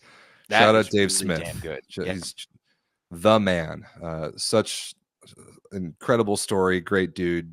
Awesome career. Good for him. Not a terrible match from Skra. I mean, Amin, 16, okay numbers. Giga Stern, 15, okay numbers. Kujundžić, real similar. Womack got the middle going, obviously, as he loves to do. But the difference to me is serving. Yeah. Once again, I think Zaxa's putting it together. I would not want to see Zaxa in round 1. That'll be a real hard match. If Zaxa doesn't finish top 4, I really wouldn't want to see Zaxa in round 1 of the playoffs, because you have a winning coach. You have multiple guys who know how to win on that team, and they play well together as a team. And we know that Zaxa home environment too can be pretty deadly as well. So, yeah. Now that, speaking of playoff teams, crazy 5-setter, and the next one up on the screen there, Luke Lublin, a reverse sweep 5-set win over Suwałki, 19-17 in the 5th. Probably might be the best match of Kevin Sasak's career. 21 for 32, only 3 errors, 56% efficiency is incredible. He was named MVP of the match. He didn't serve very well, but that's Leon's job. He had he had 3 of the aces. And 4 blocks. Wow, and 4 blocks. Yeah, Leon and Sasak 23 each. Big one for Lublin. That would not have been a good look. It wouldn't have been good for the standings if they had dropped 3 points to Suwałki, but they were able to rescue it. 26 points for Filipiak on the other side. Yeah, Filipiak, once again, like we haven't talked about him because he turned on a little bit later, but I think he's second right now in PlusLiga scoring. I think that's right. So yeah, he's fun too. He's sort of like a right-handed version of Indra. Just a big beefy dude that takes big rips at the ball, and I like Suwałki on paper because Sanchez is fun to watch. He's so little and he really slings it out fast, and Filipiak is a good out of system banger. Suwałki too is only 2 spots out of the last playoff spot right now, right? So they picked up a point this week in the 5-set loss. Unfortunately, Skra also picked up a point in that 5-set loss, but there's 5 points separating 8th from 12th. At the moment, with Skra holding the last spot, Skra, Suwałki, Olsztyn, Gorzów, and then Gdansk. That's incredible. Tight little race here. Tight little race. Yeah. So last match that I wanted to talk about was one from today, and that was JW taking on Olsztyn. And honestly, Everett, it was a huge opportunity for Olsztyn not to win this game. They didn't have Moritz Karlitzek. So they knew that they were going to roll with Armoa on the left side, who was awesome. 13 for 19, 1 error, and like perfectly good reception numbers. So like that wasn't the problem. Nico Scherzen, who's having an unbelievable season, 15 for 23, 60% efficiency. Let me read you some numbers, Everett. Let me read you some numbers. The rest of Olsztyn's entire team, excluding those that play the opposite position, okay?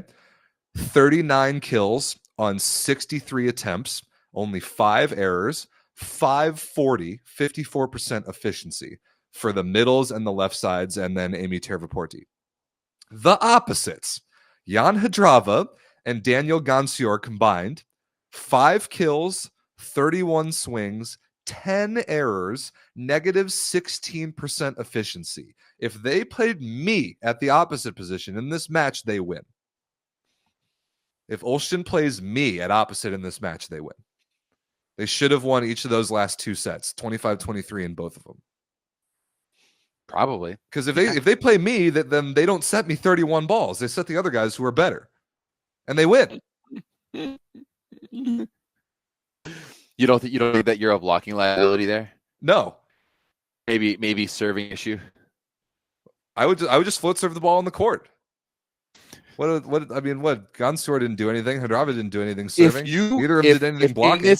If in this hypothetical world you ever missed a standing spin or float serve, you would deserve to give me all the shit if that happened.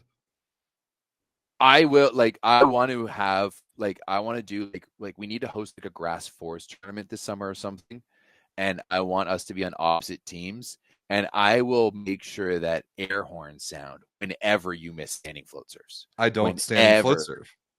What do you do? I spin serve in the grass, absolutely. That must be the slowest spin serve ever. Does it have I'm sure there's mishit float serves that have more spin on that ball than yours. Perhaps. I play a Thursday night league. It's indoor 3-on-3. It's very fun. Old school scoring. The gym is so small that you're not allowed to jump serve because your feet are on the baseline when you're at the back wall. And because of my collarbone, I've been exclusively standing float serving with my left hand, and I think I'm just going to keep doing it. It's just as good as my right-handed float serve. I coached this kid one time, and he was our setter, and he broke his hand. And so he would come to practice and just teach himself how to hit with his left. Yeah. And so much so that 2 years later, he was turn and burning with his left. And then he could also turn and burn and fake with his left and then hit with his right. It was awesome. That is sweet. Yeah, I've picked up a little left-handed on 2 thing. The things that you can do in an open gym or just messing around with your buddies that would never work in a real match are just that is Simeon Nikolov's life motto playing at Long Beach State. That's all he's doing is dumb open gym bullshit, and he's getting away with it. It's incredible. We'll talk about him in a minute. Anything else about the PlusLiga this week? No, I'm done talking about Europe. Same. Let's just go straight to USA. Well, one more thing. Berkay complains just a ridiculous amount. I did want to acknowledge that we want to put this on our own radars and on people's radars. There's this club in Turkiye called Zerenspor. I think we talked about them one other time this season when they beat somebody good. They beat Vakıfbank in 5 this week. Apparently, this team is coming out of the woodworks with just like the most ridiculous budget, or at least like aspirations of a budget of all time. There's a chance that I heard that they're even trying to like straight up throw enough money at the CEV to buy a way into Champions League next year. So this club Zerenspor, I don't really know that much about them, but like keep an eye on them because it seems like they're coming into a ridiculous amount of resources. And they beat Vakıfbank in 5 this week. So I wanted to at least put that out into the world. And then were there any headlines from Japan that we really need to talk about?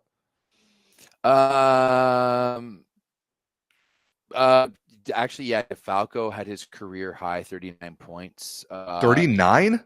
Yeah, they put it on the as the Oppo.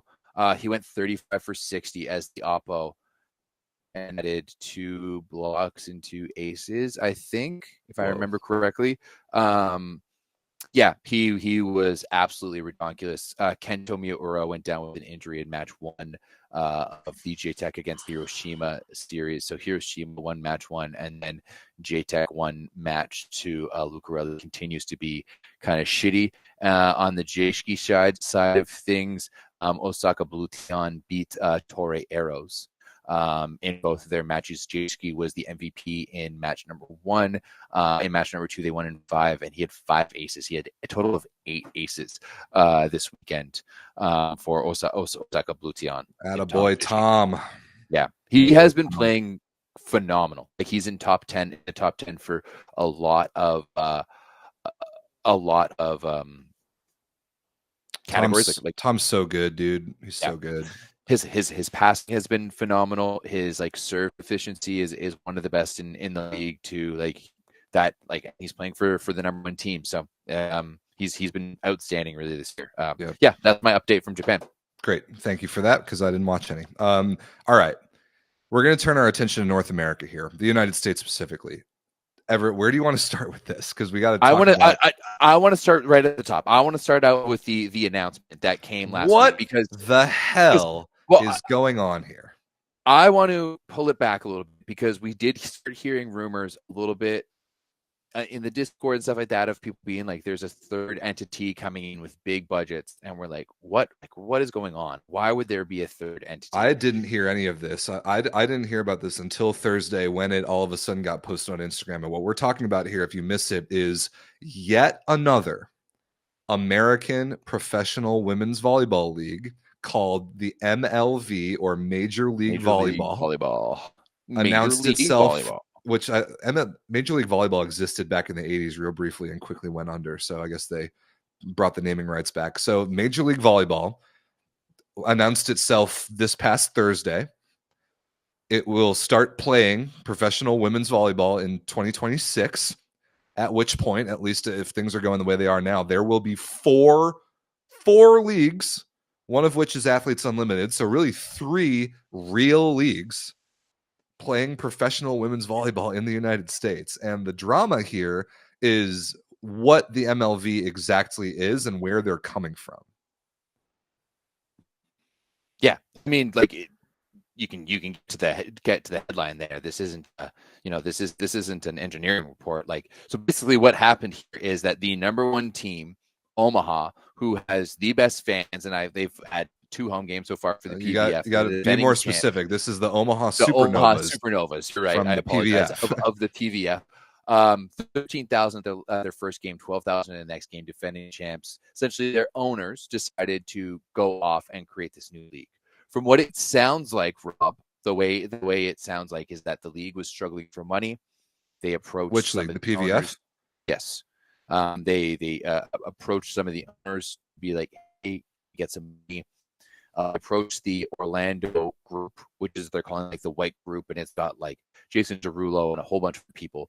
They essentially were like, yeah, but if this is the case, then we want to Like basically we want to take over the league and like make some mandates, because what it sounds like is that this group with the Omaha Supernovas wants to be and view themselves, and kind of rightly so, as the number one volleyball entity in the United States right now. And they are. Like, they're the only team to have won a championship, and they sell out over 10,000 fans for all of their matches. Like, they are. From I don't blame them for feeling like they are carrying the PVF a little bit. Definitely, when from that numerical like sports business perspective, I definitely think you can make that case. Yeah. So they have all of this, and it looks like, from my understanding of it, and I could be wrong, it sounds like they were pushing the rest of the league to basically like, hey, let's really take a run at this and compete with League One. And from my understanding of it, the rest of the league kind of like, let's just do things at our own pace, at our own time, and do our own thing. And the first thing that dropped that I really noticed was Carrie Walsh-Jennings stepping away from the ownership group with the San Diego Mojo, and saying right away that, you know, she was still invested in volleyball and was like looking at other ways to get involved. So it's clear to me that, you know what, his message probably resonated with Carrie Walsh-Jennings a little bit, and decided to change things up, because now, as of next year, the Omaha Supernovas. Also, one thing too that I will note, that all from what I'm understanding too, is that it sounds like the rest of the owners maybe aren't like the happiest with Omaha in the PVF. Yeah, breaking news there. So that's what I wanted to bring up about this. Everything you've said so far is correct and is absolutely important context. The Omaha Supernovas and some of their ownership, including many of the people that were initial investors in the PVF in general, they think that they're carrying. They want to go off and do it their own way, and apparently that's what they're going to do with this MLV thing. It is absolutely insane. It's insane, and it's almost definitely illegal or breach of contract to time that announcement the way that they did. There is no way the PVF can allow one of their teams, their reigning champion and their flagship franchise, to announce that they're walking away in the second week of a season to play for a league that doesn't even exist. And not only should they not do that, it's probably contractually protected that they can't do that.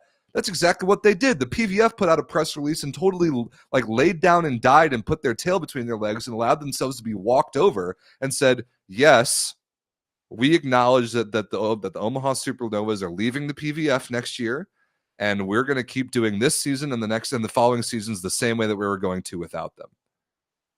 It's crazy to me. That's like the definition of breach of contract. And sure enough, this new business entity, MLV Holdings, Carrie Walsh-Jennings at the front of it, Jason Derulo, the guy who owns the Sacramento Kings is a big name. Here they are trying to do this whole thing their own way, and now creating another ridiculous player in this space. Yeah. So essentially, there's already been a team announced for Sacramento in 2026, and it's like ABC and like CBS are announcing it. So that's one thing too. It's the Sacramento Kings owner. That's his team. Yep. Exactly. I want to break it down here in a few ways. And I mean, first and foremost, part of me absolutely loves this. Part of me thinks this is amazing. Like, are you kidding me? This is the arms race we're having for volleyball. Sign me up. Let's go. Like essentially what we have is we have a bunch of millionaires saying, hey, your millions of dollars aren't enough. I want more millions of dollars. And let's find more millions of millionaires to get even more millions of dollars, right? The fact that from the beginning of the PVF, and once again, like this ownership group within Omaha, from what I understand, was was one of the first ones like on the boots on the ground to get the PVF going. Correct. Right? That ownership group from the PVF went from being like, this group of PVF owners is the best we have, to 2 years later being like, oh, look, now we can go and get $100 million of funding, right? And they can go and get $100 million of funding without having that tangible asset in terms of like Love does when they have like all of the clubs, right? And like that's one thing too. Like it's so easy if you're like a venture capitalist to look at the Love model and be like, oh yeah, I want to invest in this because there's a direct return on my capital. Right. even before this league starts. Right. And that's exactly what you've seen, right? So the fact that there's that much more interest in this game, that they were able to go out and find more millionaires to bring more money in, is amazing. Right? It's great. The fact that those people with that much money are throwing that money towards the sport of volleyball with any amount of chance of making that money back is incredible. It's incredible. It's awesome. You know, and like it does bring up kind of like a few other things. First and foremost, I do think that I think that their idea, I'm wondering how many of these people from MLB actually spoke to top players from League One. There's no doubt that the best product now is League One. A lot of enjoyed watching PVF quite a bit, but like all of those players from the women's national team and who play League One are all so invested in League One and have been there. They're like founding, like they have like levels of partnership in it. Yeah, for sure. So are they expecting to go and like steal the best players from League One? Are they expecting like to bring in the best players from overseas for a brand new league? Like that to me doesn't seem that good. So like, even though they're announcing markets where, you know, there's already PVF teams, it sounds like that Olive Branch isn't being left out, and like all of those markets is going to be a brand new team. So this will be a brand new league. Else, we're just getting to the point where like, what's next? Yeah, I've got a lot of thoughts on this as well. One thing is that, like you've been saying all along, Everett, throughout this entire process of the growth from 0 to now 4 American women's volleyball leagues, is that the competition is great.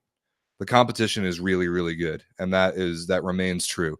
Leagues competing against each other is a good thing. It's how every American sports league has been born. It will make whichever one, quote unquote, wins in the end, it will make them better to have competed and focused on the quality of their product. The competition is great.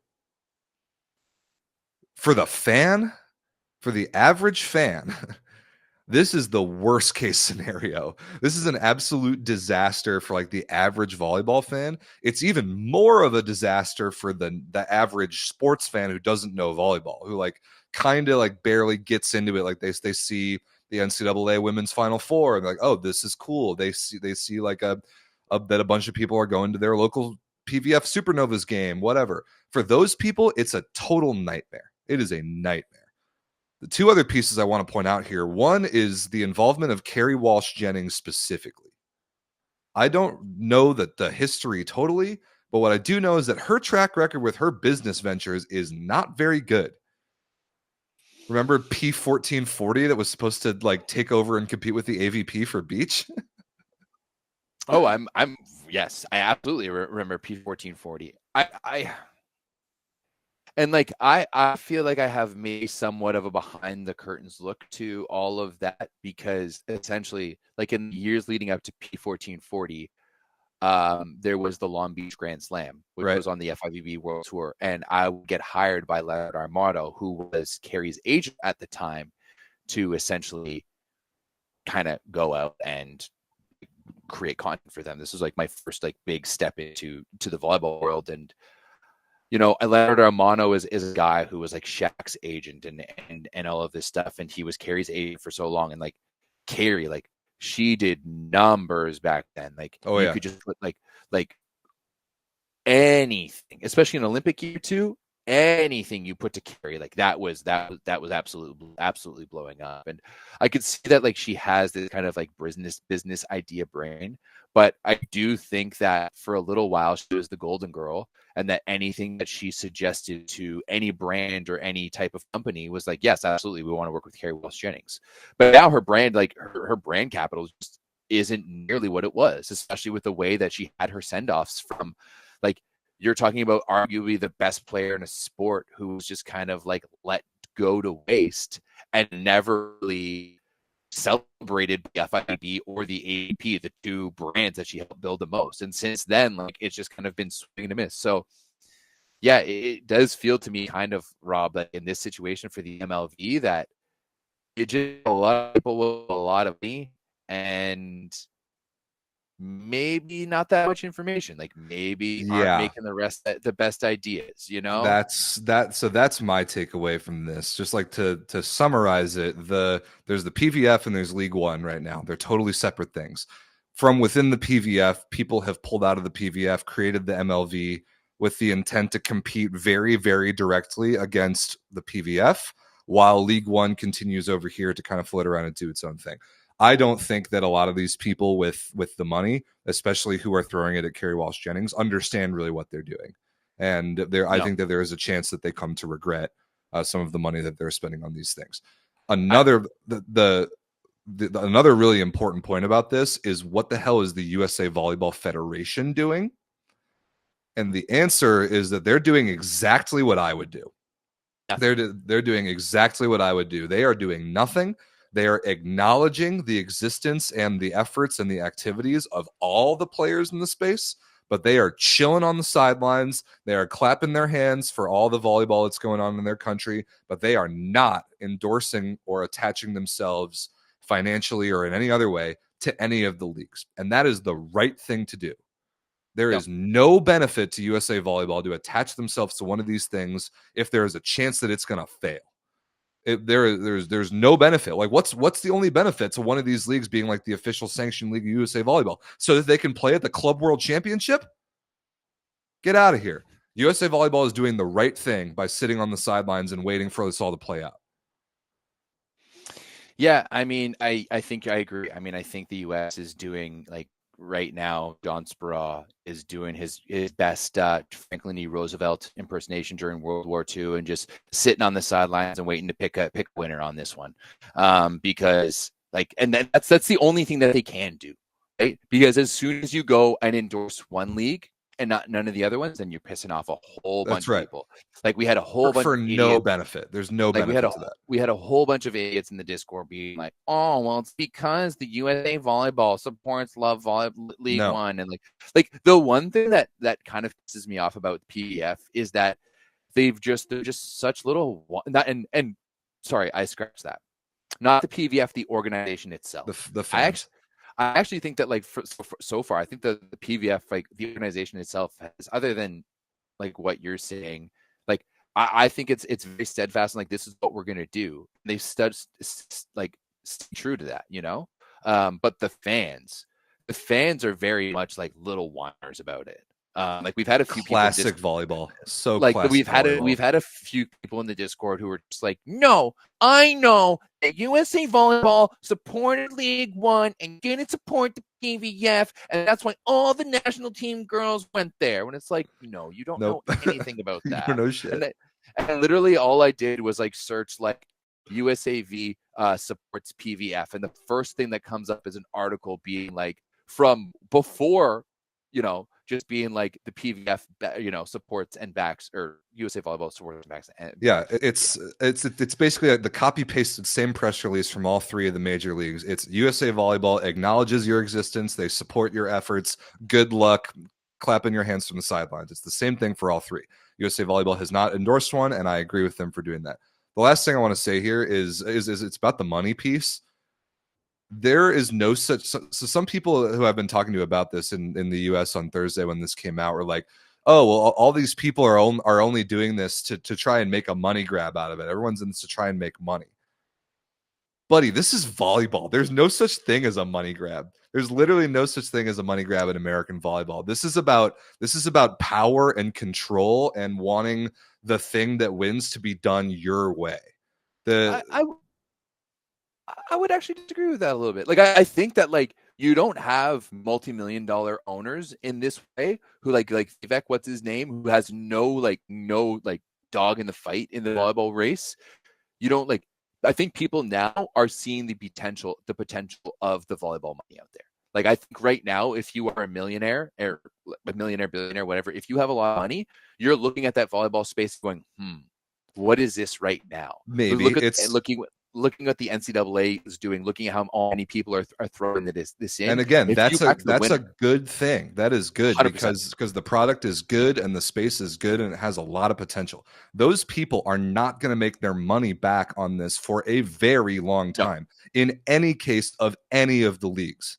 You're right. It will take such a long time for any league to latch roots into the ground and grow its own sustainable flows of income. Leagues make money by putting butts in 15, 20 seats. years. Right. Absolutely. They put butts in seats at games. They have sponsorships. They have TV contracts, and they sell merchandise. And that's like basically how a league makes money.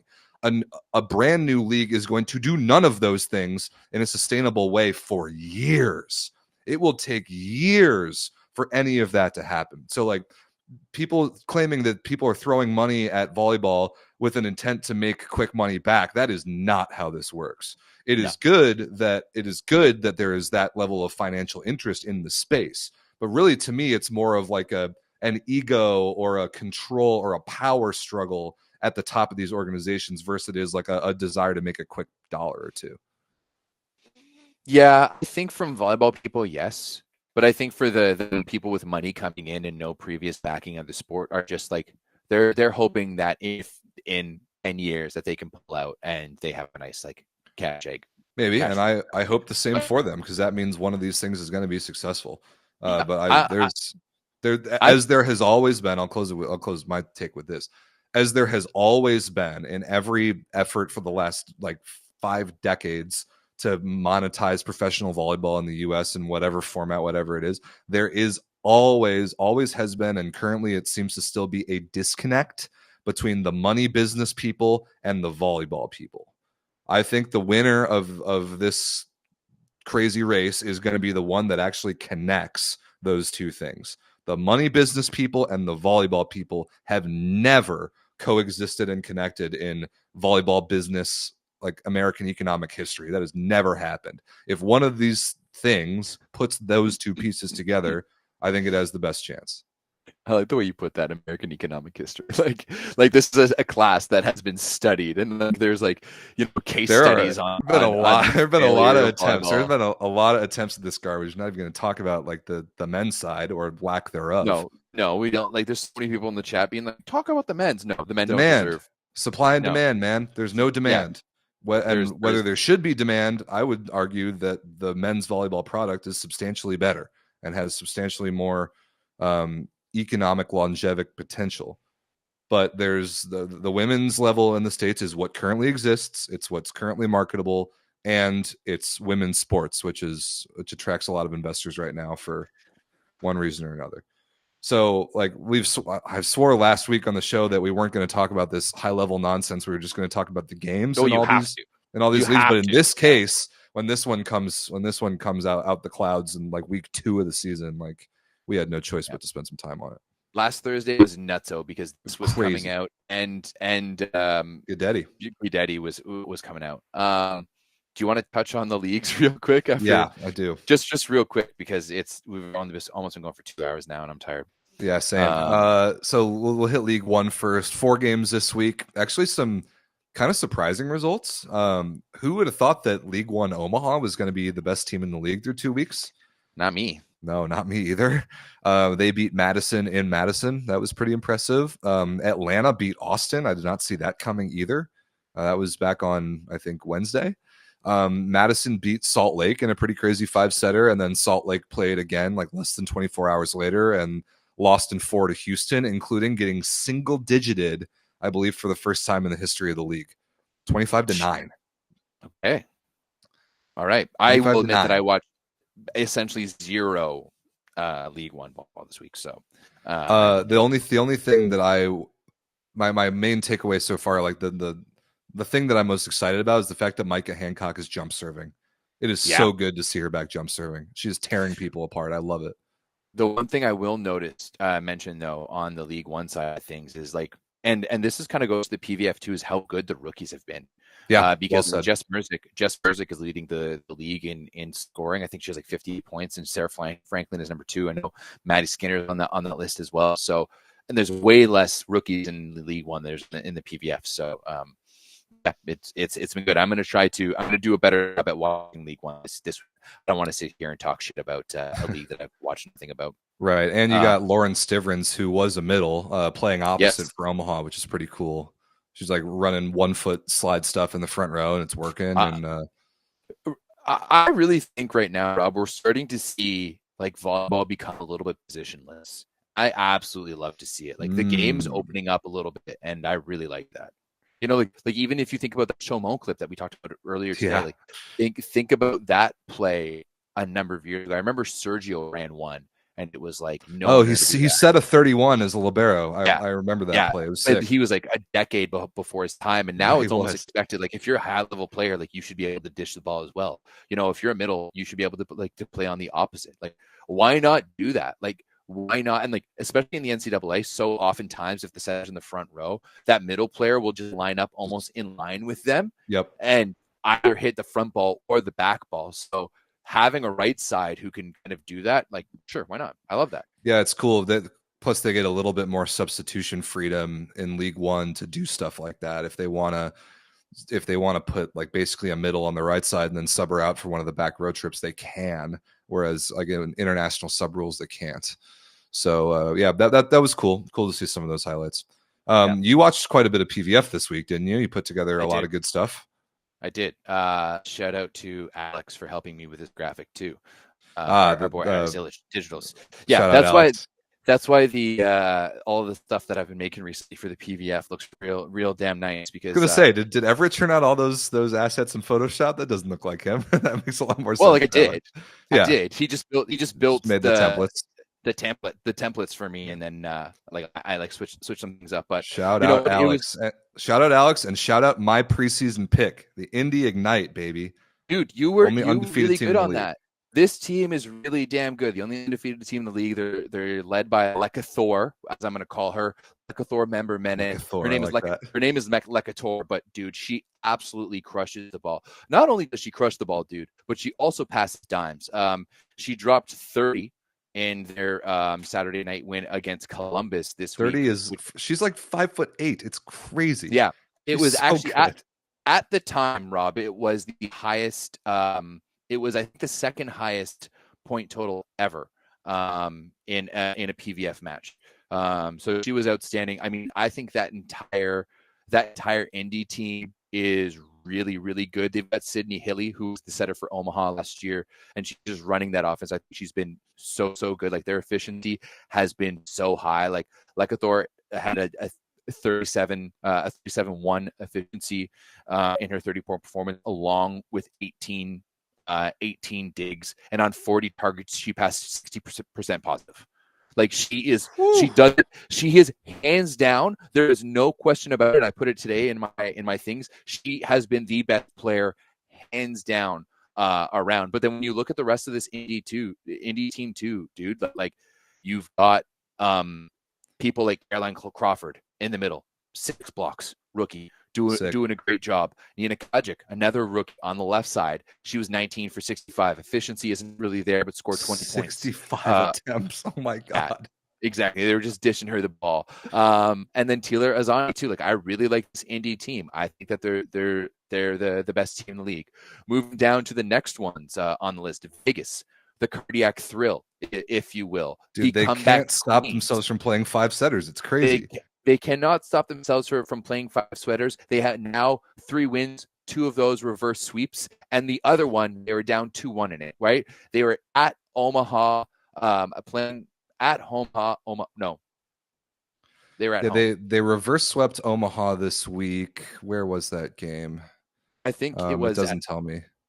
Yeah, it doesn't really matter. And then they also did the same thing to Orlando, and Orlando is a very interesting team. Now, I really like this Vegas team. Also, Alicia Childress, the setter, had over 50 assists in both of their matches. That's Alicia Glass, who used to set for the national team. Alicia Glass, but now she goes as Alicia Childress. That's right. Let me find. I have too many stat sheets for PVF this week. Cameron Hanna made her debut. TJ DeFalco's little sister Tegan plays libero for Vegas. That's cool. So actually, that like Cameron Hanna came off the bench in the second set and basically helped change things around. As Charity Looper got injured a little bit earlier in the week, so she was playing on the right side too, which she was used to playing on the left side. Alicia Glass in this one in the reverse sweep, as I said, she had 56 or 58 assists. She also had 3 points and like 18 digs. Woof. She was absolutely outstanding. Is that the case? I don't know. My stats are all over the place now. I don't see the assist numbers, but I see everything else. Hannah Maddock's been good for Vegas as well. You got to go on the PVF website. They actually have stat sheets. Okay. Now, and it shows digs and it also shows assists. Nice. I'll have to. I met a guy from Volley Station over the weekend. Shout out Jesse, who lives in Austin. He works for him. I should bully him into adding the dig and assist columns. By the way, Omaha, reigning champions, apparently like flagship franchise since the MLV announcement, 0-2. They got reverse swept by Vegas and they lost to San Diego, who's not good at all. So Omaha's really struggling for that secondary scoring right now. Like Brooke Nunviller is doing all right. She scored 45 over the weekend. She scored 21 and 24 and each matches, but they just really don't have anyone else. Right. And that's like they lost a lot of their firepower last year. They also lost Sydney Hilly. So yeah, they're struggling a little bit on that side. And I also think that some of the hoopla around everything too, like from what it sounds like, none of the players even knew that this thing was happening. So now because like once again, the players have a contract with the PVF, not necessarily with that team. So it's a big thing. It's like, do I stay with this team? Do I stay in the league? Right. There's so much uncertainty. And I think like if you're at the heart of it, it's there. It's been interesting to see the response by some of the PVF fans to Omaha in general. Yeah. And the Instagram post by Haley Washington, like the Mad Lib of like the new volleyball league press release. 2028. Yeah. So funny. It was hilarious and so well timed. I loved that. Just a couple things here to wrap up on PVF. I mentioned that LMM set almost league record, and that's because Brittany Abercrombie actually did set a league record for both kills and points in a match with 30. And let me read some of her stats in this one because Rob, like you'll actually appreciate this. She was 33 points. She was 30 for 56. Woof, that's incredible. 2 blocks, 1 ace. She had a 464 efficiency. She had 464 efficiency on 56 attempts, 11 digs as an opposite, and 0 missed serves. Whoa! That to me has to go down in record books as probably the greatest like PVF match of all time by a single player. Whoa! 33 points, 30 for 56, 46% efficiency. My goodness! 11 digs. That's blocks, absolutely sensational. No service errors. Whoa! Yeah, that's something special. That's one hell of a stat line. That's Brittany Abercrombie. She's the girl who won Athletes Unlimited this offseason, right? Correct. Okay. Yeah. Puerto Rico national team. Wow. Yeah, 33 is banana land stats. That's nuts. So yeah, that's I will say also as we wrap things up here, Columbus, even though they're in the last place, I do think that they're just on the verge. They took Atlanta to 3 weeks, or they took it took a 25-point performance from Mary Beeson to get past Atlanta, and then they also took Indy to 5. They also took Indy to 5 too. So I think the Columbus team is just kind of bubbling. I think Kaylee Cox is going to be really, really good for this team. And I think they're going to actually have a good push. And I don't see them being on the basement for that much longer. Okay. Thank you for your very good PVF research. I appreciate that because I did not get to watch very much this weekend. And the reason why is because I was at a men's NCAA event and I wanted to talk about a little bit of this ball because it was fun. And I'm like, this is as excited as I've been about the early part of the season for the men's NCAA in a long time because I think there are a lot of good teams. There's quite a bit of parity and some of the storylines are really fun. So like real quick. Yeah. Shout out to Alex for this graphic too. Oh, did Alex make this too? Yeah, did you get this from HD Volleyball? I got it from Nakoba's page. Yeah, shout out Josh Nakoba and the HD Volleyball page. Alex does all the design for the HD Volleyball page. Alex is one hell of a graphic designer, man. He's really good at what he does. So yeah, shout out. Follow him, Alex Digitals with a Z at the end, right? Yeah, absolutely. Good shooter too. Yeah, give Alex a follow. So I was in Austin this weekend for the First Point Collegiate Challenge. Stanford, Penn State, UCLA, Ohio State.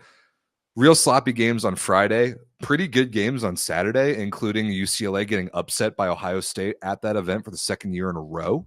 So that was spicy. Two-time national champs get taken down. They dropped from 1 to 3 in the rankings. Long Beach State jumps up to number 1, and Simeon Nikolov hit an 80-mile-an-hour jump serve against Lewis over the weekend, which is ridiculous. That video that Matt Houlihan posted is just unreal. He is crazy. like, the NCAA is that kid's playground. I can't encourage you guys enough to go and like find a way to watch the highlights of what Simeon Nikolov is doing. It's insane. And what I love the most is that the Long Beach coaching staff is giving him a leash of infinite length. They're saying, like, go out there, do your thing, do your crazy nonsense. You know why? Because imagine if Alan Nypen being like, Nikolov, we don't do that here. And he'll be like, why? It worked against Poland. Like, that's literally he's like, I've done that, done this in the VNL. Like, you knew what you were getting. I honestly think that this year playing for Long Beach is kind of like Nikolov's gap year. You know, pretty much everyone else takes a gap year and they go travel to go find themselves. And like then they're going to go to university. Nikolov's like, you know what? I know my brother did it. I'm just going to go live in California. I'm just going to go hook up with a bunch of blonde girls. And I'm just going to ball out in the NCAA for a year and just go win player of the year. Because you know he's getting DMs. You know he's getting DMs out there from all the volleyball bunnies that are hanging out in SoCal. You just call them volley bunnies. I like that. Yeah, they're not puck bunnies. It's like so puck they bunnies. Gotta be, yeah, exactly. So they're volleyball bunnies. I like that. And yeah, like I think this is just his year to go out, hook up with hot blonde girls from California, and go and win himself an Natty championship. Will basically get to play like the most like reckless style of volleyball we've ever seen. It's so much fun to watch him. And I talked to shout out Taylor Hammond. He's an assistant coach for Stanford. Like they haven't played Long Beach yet. I think they might have him later in the season. But I asked him, like, how the hell do you scout this kid? Like, how do you possibly prepare for all the nonsense that he does? And he says, you literally can't. There's nothing you can do. You can't stop a setter who serves 80 miles an hour, who attacks balls out of the back row. And then he will jump and try and go to set a ball when he's a back row player and drop his hands and let it fall on the net on the other side. It's like, it's completely insane. So he's fun, and Long Beach is number 1. And they when they start playing really good opponents, I'm so excited to see them because yeah, it's something. Yeah. He's kind of like a traveling circus, right? Because now, like with the Can-Am event that happened right after Christmas, there was so many content creators who were all going down just because of the footage of Nikolov. Now we saw like the footage from that Lewis match, and that Lewis match was sold out. Yeah, because Monique Nikolov was in the gym, right? He is the most marketable NCAA men's volleyball player maybe ever. And Rob, actually, I want to close it with this conversation because Matt Houlihan made a post on TikTok and Instagram about I know where you're going with this. Putting an foreigner limit for the NCAA. And like as an outsider, I don't know, I don't have it. You guys absolutely need it. When's I 100% agree. Like when's the last time you had an American Player of the Year? Look at that Long Beach. TJ DeFalco. Look at that Long Beach team. That Long Beach team is Monique Love from Bulgaria. And your left sides are Skylar Varga, who's Canadian, and the Cypriot Chapani is guy from Cyprus. Yep. Yeah. On the right side, you have another Canadian in why am I blanking on his name? Big guy. He's new. I don't know him yet. Daniil Hrstanovic. That's right. Yeah. So like you've got like that Long Beach team is like essentially an international team. Like when's the last time like TJ Josh and like Insing was the last time they really developed an American player? That's right. So I'm definitely in favor of it, especially because the NCAA is reducing volleyball roster sizes down to 18. And you might think that 18 is a lot of players for a volleyball roster, which it is. But like Loyola Chicago is a great example. They dress like 28 guys for every game. It's completely insane. Like these dudes are like just tagging on the very end of the program with absolutely no chance ever to ever see the court. They're just kind of there. And so it is. So I'm all in favor for reducing it to 18. And with that, I am all in favor of a foreigner cap 100%, because like the only way that we can develop men's volleyball players in the United States is through the NCAA. And while I like that international players have seen the value of the NCAA and they come over and they get an education, they get the experience, the United States needs it from a volleyball perspective for our own players. So it's the exact same reason why all the other leagues have foreigner limits. I 100% am in favor of imposing one. Yeah, 100%. Yeah, I don't know the number, but definitely something. Also from this weekend, BYU beat Ball State in 5 twice. Both those teams are good. Those are 2 good teams. Another thing that's fun is that, so I am going on vacation to Hawaii next week. I'm going a week from Wednesday. The last day that I am there, Stanford at Hawaii, and I'm going. Ooh, that's spicy. It's February, I think 5th is 2 Wednesdays from now. Yeah. And we're going to Stanford. And I saw Stanford up close this weekend in Austin, and that team is good. They've got an opposite named Moses Wagner, who is a stud. I would love to go to the stand, Sheriff. Yeah, I'm gonna get to watch a high profile top 10 matchup Hawaii men's volleyball home game at the stand. I can't wait. And then also just Pepperdine this weekend. Good point in the chat. Cool. All right. Well, Rob, we need to start. We need to stop going through every single match of it. Yeah, we do. We can't do that anymore. We got to pick a few matches to focus on, because there's no way we can rock and be, because we got it at the USA stuff. We can't be rocking 2 hours here. No, we can't. It won't be every week that your country hires a coach and our country creates a new stupid league out of nowhere. But this is a very long show. We love you all. Thank you very much for hanging out with us.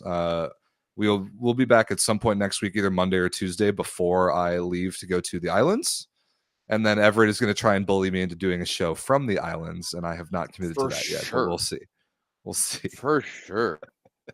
Join the Volleyball Source Discord. The link is in the description.